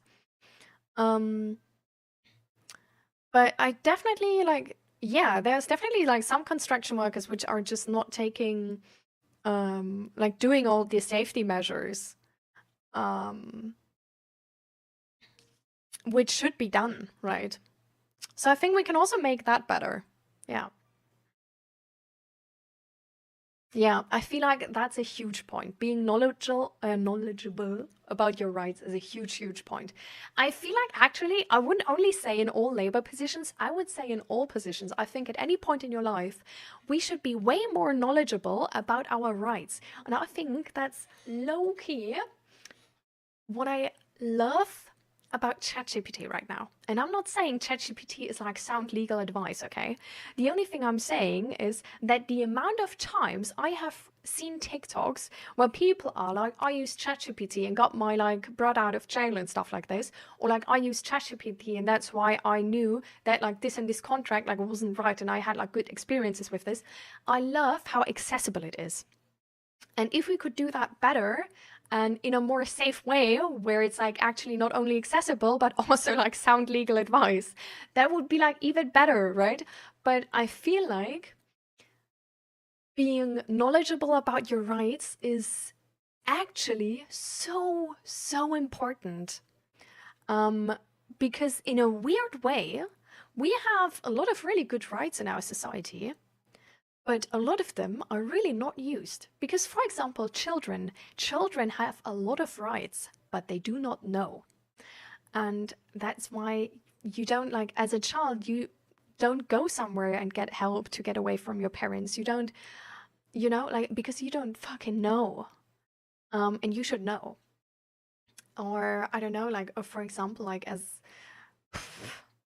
as a student with university and all, like, you don't really know and you should know. Or yeah, or like with the police, or with work just in general, or with like rental contracts and stuff like this. Or with like, there's so many things where we have laws, but apparently that law only exists if someone is actually like asking for it, which is so weird to me, because I feel like we made these laws for a reason, right? Like, we do think it's better to have that, right? Like, we believe in it, right? But no, they only, like, there's so many laws which only exist if there is a person actually taking you to court because of it. Because they are not automatically charged. Which in some cases makes sense, right? But I feel like in a lot of cases, it's just a tiny bit odd. Especially, for example, with rape. Like, I think that's really odd. Because, I don't know. It's not really something where we want people to be like, I don't know, like if my neighbor would be raped by somebody, but for whatever reason, she says it's fine, I'm not fine with it. I'm actually not fine. You know, like, I feel like, no, I don't want to have that person still running around in my community if they have done that already. Like, I don't want to be the next person. I don't want to have to be the first person to actually has a problem with it. Um,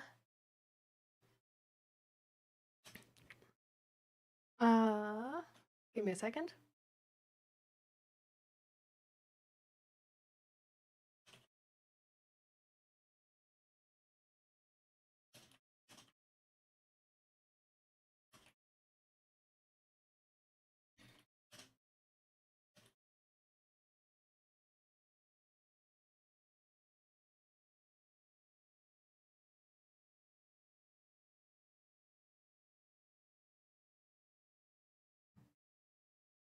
Yeah.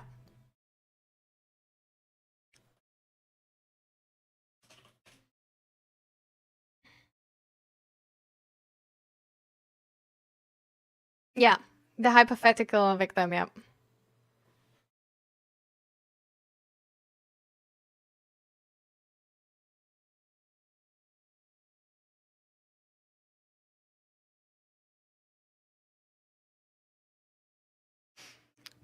Because there's no, like, I don't know, there's only a few countries where it's like a mandatory, how's it called? A mandatory prosecution.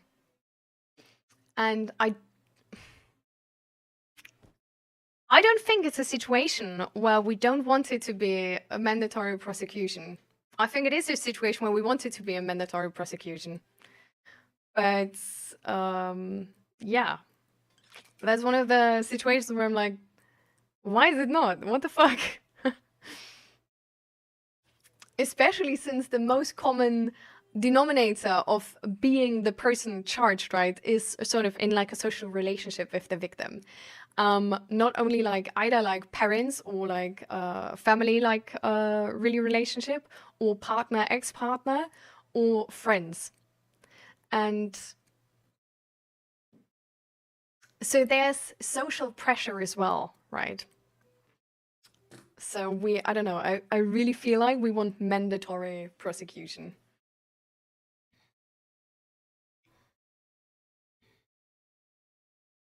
So, you're welcome, Ellie.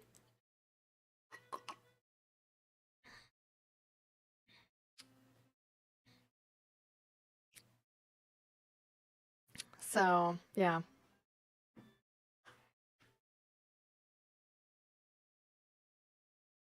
I feel like especially actually with the stigma in society, we want it to be a mandatory prosecution. Because we have victim blaming so much in our society, and I think victim blaming is...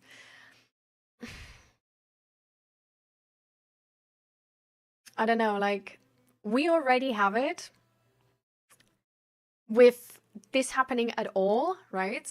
So it's like really not far-fetched that, for example, the person then being charged is being blamed on the victim.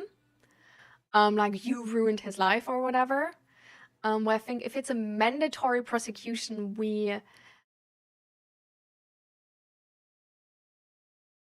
separate that, and then the person being at fault is not the victim anymore. Like, there's no point in taking revenge on the victim, because the thing giving you the charges, being the problem, like putting you like behind bars or something, was the state. Because sometimes we even have cases where the victim in front of the offender is being asked what they want the offender's charges to be. We all know the charges are not that high. So this is not a situation where you can be like put them away for life, and then like any type of revenge will never hit you. But this is very much the situation where like all the people in the room and the offender, yeah, like there could be revenge in the room with you. So the problem is made more complex given how easily as accusation of blind believed. That's actually wrong, I think. I think that's fake news. Or like, what do you mean specifically? Like that it's like,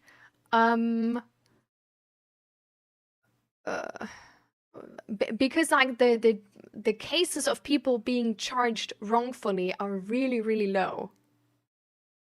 Like really low. Like way more common is the issue that the cases don't go through, even though they should. So we don't really have to... It's still weaponized within society, though. That doesn't matter as much, I think, though, in that case. I think it would actually make it better. Because if it's always being prosecuted, right? If there's mandatory prosecution, people would, like, you accusing someone leads to a prosecution.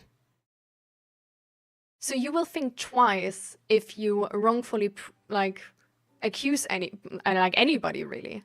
Because you will be in front of the stand, and you need to have, like, some type of story, right?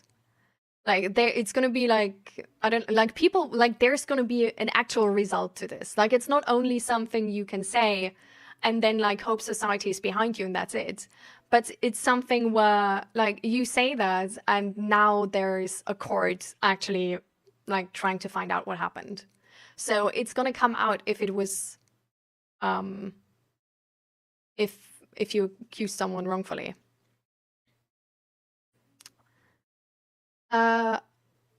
I mean, it doesn't need to be punishable, right? Because what is the punishment already is if there is sort of like a court situation happening, like somebody has to pay the court, right? And depending on how those things go, I think who pays is being distributed. I'm not entirely sure about mandatory prosecution, but